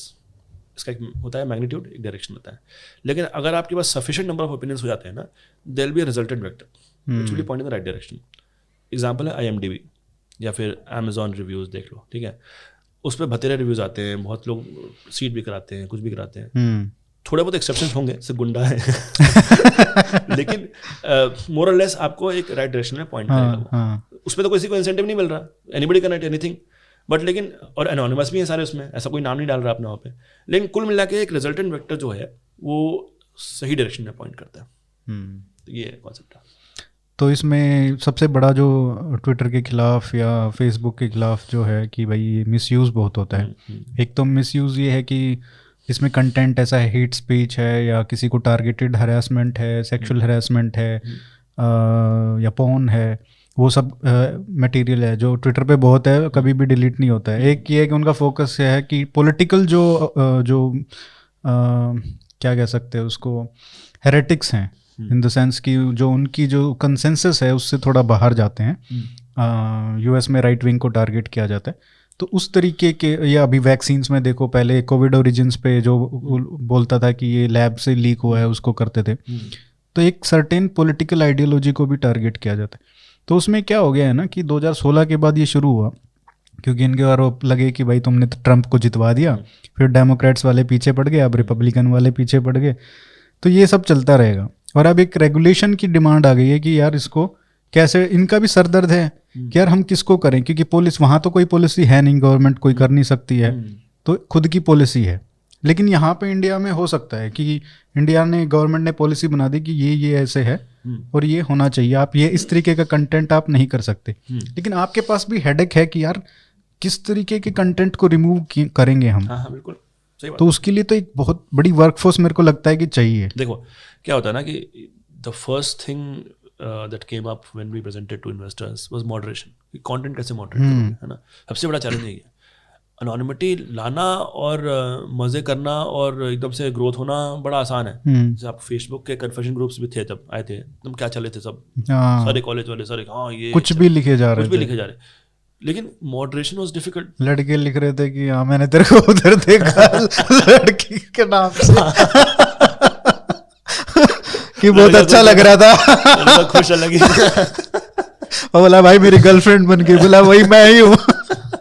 अरे बहुत, तो ऐसे होते थे। तो देखो कंटेंट मॉडरेशन तो बहुत बड़ा चैलेंज है। तो क्या हो रहा है, देखो एक चीज ये भी है कि all these platforms what they do is they try to have their own moderation guidelines, है ना, and second is the law of the land, they play between the two, ठीक है। Now the point is, now what the government has come down is कि you can't escape the law of the land, ठीक है, and this is a big market, nobody wants to defy the government. And there are courts, of course, they can go to courts and challenge laws as well. But the point is that nobody wants to be in the wrong side of the law. तो हमने वही सोचा कि देखो यार, we will always be staying on the right side of the law. कि कोई किसी को गाली दे रहा है, it's not unlawful, right? आप अपील करो उसको। जो content moderation guidelines Twitter follow करता है, जो कूप फॉलो करता है, जो फेसबुक फॉलो करता है इंडिया में, हम भी वही फॉलो करेंगे, ठीक है। तो ये ऐसी चीज नहीं है जिसकी वजह से कोई प्लेटफॉर्म मर गया, है ना, मतलब ये है, ये इश्यूज हैं, ठीक है, हेट स्पीच का है इश्यूज, एंड अब्यूज का इशू है, नेगेटिविटी का, बुलिंग का अब्यूज इशू है। तो how a platform tackles that is very important, right. A platform of course, मान लो कोई भाई मिस इन्फॉर्मेशन फैला रहा है कि जैसे मोदी ने कुछ बोला और उसका ट्विस्ट करके वीडियो बना दिया, दैट इज मिस इन्फॉर्मेशन। या राहुल गांधी का तो एक डिमांड आएगी कि यार ये तो मिस इन्फॉर्मेशन फैला रहा है, इसको टैग करो, जैसे ट्विटर में आता है कि क्या आता है, मैनिपुलेटेड मीडिया, तो उस तरीके का कुछ करो। ये से प्रेशर्स भी आएंगे, पार्टियों से भी आएंगे, लोगों से भी आएंगे, तो वो अनलॉफुल नहीं है, या मतलब मुझे नहीं पता क्या क्लियर है, लेकिन इसमें ये चैलेंज ये है कि एक तो आप खुद करो या सरकार की तरफ से आए कि ये अनलॉफुल है, इसको टेक डाउन करो, दैट इज इजियर। कि सरकार की तरफ से या कोर्ट बोल रहा है वो बहुत इजी हो जाता है, आपका सरदर्दी नहीं है, आप जो सरकार बोल रही है वो कर रहे हो, जो गलत है वो हटा दो। लेकिन जब आप डिसाइड करने लग जाते हो कि क्या गलत है क्या सही, वहां पे मेरे को लग रहा है कि बहुत बड़ा चैलेंज है। देखो क्या है ना, ये इशू है, ये आर्बिट्रर वर्सेस पब्लिशर का इशू नहीं, सॉरी, आप या प्लेटफॉर्म पब्लिशर, हाँ, या तो आप प्लेटफॉर्म हो या पब्लिशर हो। फेसबुक क्या करता है ना कि वो दोनों तरफ खेलता है, किसी मार्केट में वो पब्लिशर है, किसी मार्केट में वो प्लेटफॉर्म है। बोला कि हमें नहीं पता, हम ट्रूथ को आर्बिट नहीं करेंगे, we won't be certifying stuff. The moment I start certifying something as fake, I become a publisher, then I will have an editorial layer. I have to set up editors to see क्या नहीं है क्या। और then फिर आपका scope इतना बड़ा हो जाएगा आप कि आप कितना करोगे, क्योंकि पब्लिशिंग वो तो लोग कर रहे हैं ना, आप थोड़ी कर रहे हो पब्लिशिंग, है ना। आप थोड़ी 5 आर्टिकल निकालो दिन के, तो लोग लिखे जा रहे हैं उसके ऊपर। तो हमारा सीन है कि देखो यार, हम आर्बिटर्स ऑफ ट्रूथ नहीं है, ठीक है, हम प्लेटफॉर्म है, हम ये नहीं डिसाइड करेंगे कि ये फेक है ये नहीं है। हमने एक रिपोर्ट बटन दिया हुआ है आपको, ठीक है, आपने रिपोर्ट किया उसको, हमारे पास टीम बैठी हुई है, हमारे पास सेट गाइडलाइंस है कि इसके अगेंस्ट जाएगा। जैसे ट्विटर में होता है, ट्विटर में आपने किसी को रिपोर्ट किया, ठीक है, ट्विटर के पास गया, ट्विटर ने अपना बना रखा है, गलत सही जो भी है, ठीक है, लेकिन अपना उसने रूल्स बना रखे हैं। बट एटलीस्ट अगर वो कम से कम पब्लिक में हो, हाँ, कि भाई इस पे ये क्लियर गाइडलाइंस हैं, हाँ, ऐसा करोगे तो हाँ, तुम्हारे खिलाफ एक्शन होगा, टर्म्स एंड कंडीशन सब आउटलाइन रहेंगे। एक और चीज़ हमने की है जो कि थोड़ा हमने लगाया है, we won't have any text और वीडियोज़, सॉरी एनी इमेजेस और वीडियोस, ओनली टेक्स्ट। अच्छा, इसमें इशू ये भी है कि इमेजेस आर नॉन एनोनिमस। कल को आप किसी की फोटो डाल दो, न्यूड फोटो डाल दो मान लो, तो क्या होगा फिर? तो गड़बड़ है, मतलब कि उसमें तो कोई है ही नहीं ना। कुछ ऐसी ऑब्जेक्शनेबल पिक्चर डाल दो तो फिर तो वो सीधे डिफेम हो जाएगा, सीधे चली जाएगी, दो चली जाएगी। हमने क्या किया कि ब्राज़ील में ही हुआ था, सीक्रेटली था एक ऐप, ब्राज़ील में न्यूड फोटोज डाल दी थी किसी की, तो उसकी वजह से वो मतलब इतना ज़्यादा वो हो गया कि उनको बंद करना पड़ा। तो हमने बोला कि देखो हम इमेजेस डालेंगे नहीं, तो एक इमेजेस और वीडियोस नहीं डालोगे ना तो काफ़ी कुछ कट डाउन हो जाता है, क्योंकि images you can't algorithmically see, बिल्कुल, can't even catch with words। हाँ, लेकिन टेक्स्ट में क्या है ना, it's far easier to basically catch stuff, so we have kept it text only. See, the thing is, there is of course a trade-off with when you don't put images in video, तो लोगों को लगता है कि यार तो text ही है, कौन पढ़ेगा बैठ के, मैं तो देखने का मजा आता है मेरे को, मैं इंस्टाग्राम जैसा बंदा हूँ, है ना, वो है। लेकिन हमने लिया है वो पंट कि नहीं, हम इमेज नहीं डालेंगे, हम वीडियो नहीं डालेंगे। बहुत बड़ा गैम्बल है। नहीं, ये हमने बताया इन्वेस्टर्स को, देखो ये हमारा आइडिया है, ऐसा हम कर रहे हैं, तो दे अप्रिशिएट कि हाँ ठीक है, मतलब at least you guys are clear कि हम क्या करना चाह रहे हो। चलो भाई, we wish you all the success, और जल्दी ये हो। और इनवाइट ओनली है अभी तो? हाँ, अभी इनवाइट ओनली है। तो क्या उसका लिंक क्या है? अभी तो वेट लिस्ट है, ये डाल देना, zoro.com, joinzoro.com पे है। अच्छा, और उसमें वेट लिस्ट का है कि अपना ईमेल आईडी डाल दीजिए, ईमेल आईडी, और रजिस्टर कर लीजिए। ये जोरो का ऐसे ही हो गया, एक क्लब हाउस का जैसे हुआ था शुरू में शुरुआत में जब तक इनवाइट ओनली था तब तक बहुत अच्छे डिस्कशन होते थे, उसके बाद तो भैया बंदर बांट शुरू हो गया। वही मैं बोल रहा था, जब तक iOS था बड़ी प्यार से बातें होती थी, मे आई स्पीक, उसके बाद केस वेस भी होने लग गए अब तो यार, बहुत बुरा हाल है। नहीं, वो तो सही बात, देखो वो क्या है ना कि जितना ज़्यादा आप किसी को बैंडविड्थ दोगे किसी भी प्लेटफॉर्म पे, अब टेक्स्ट है या बोलने का है तो साउंड का है, और तो फाइट तो होती है। तो देखो हर जगह होगा, वो इशू तो है। We are not like saying कि राइट नाउ कि हमारा पाक साफ होगा प्लेटफॉर्म और बढ़िया सबको अच्छी खबरें मिलेंगी, रोज़ धुन बजेगी, भजन चलेंगे वहाँ पे ऐसा तो होगा नहीं। लेकिन हाँ, we are ready for that, and this is something, this was a need which is lot of people wanted to have, where discovering authentic stuff, and authentic stuff of course comes with a lot of negativity as well. You have to take it with a pinch of salt, but then it will also lead to a lot of stuff coming out which you wanted to know but couldn't know so far. Grow up here. Yeah. चलो बहुत बहुत धन्यवाद अभिषेक भाई आने के लिए, and wish you all the success. धन्यवाद। जोरो ट्विटर से भी बड़ा बने और आप क्या नाम है उस ट्विटर वाले का? इसका जैक डोरसी, उस जैसी आपकी दाढ़ी आए। अरे मेरी दाढ़ी आती नहीं है मेरी तो यार, मैं बहुत परेशान हूँ। चलो पैसे उस जितने बने वो इम्पोर्टेंट है। Thank you man, thank you for coming, great.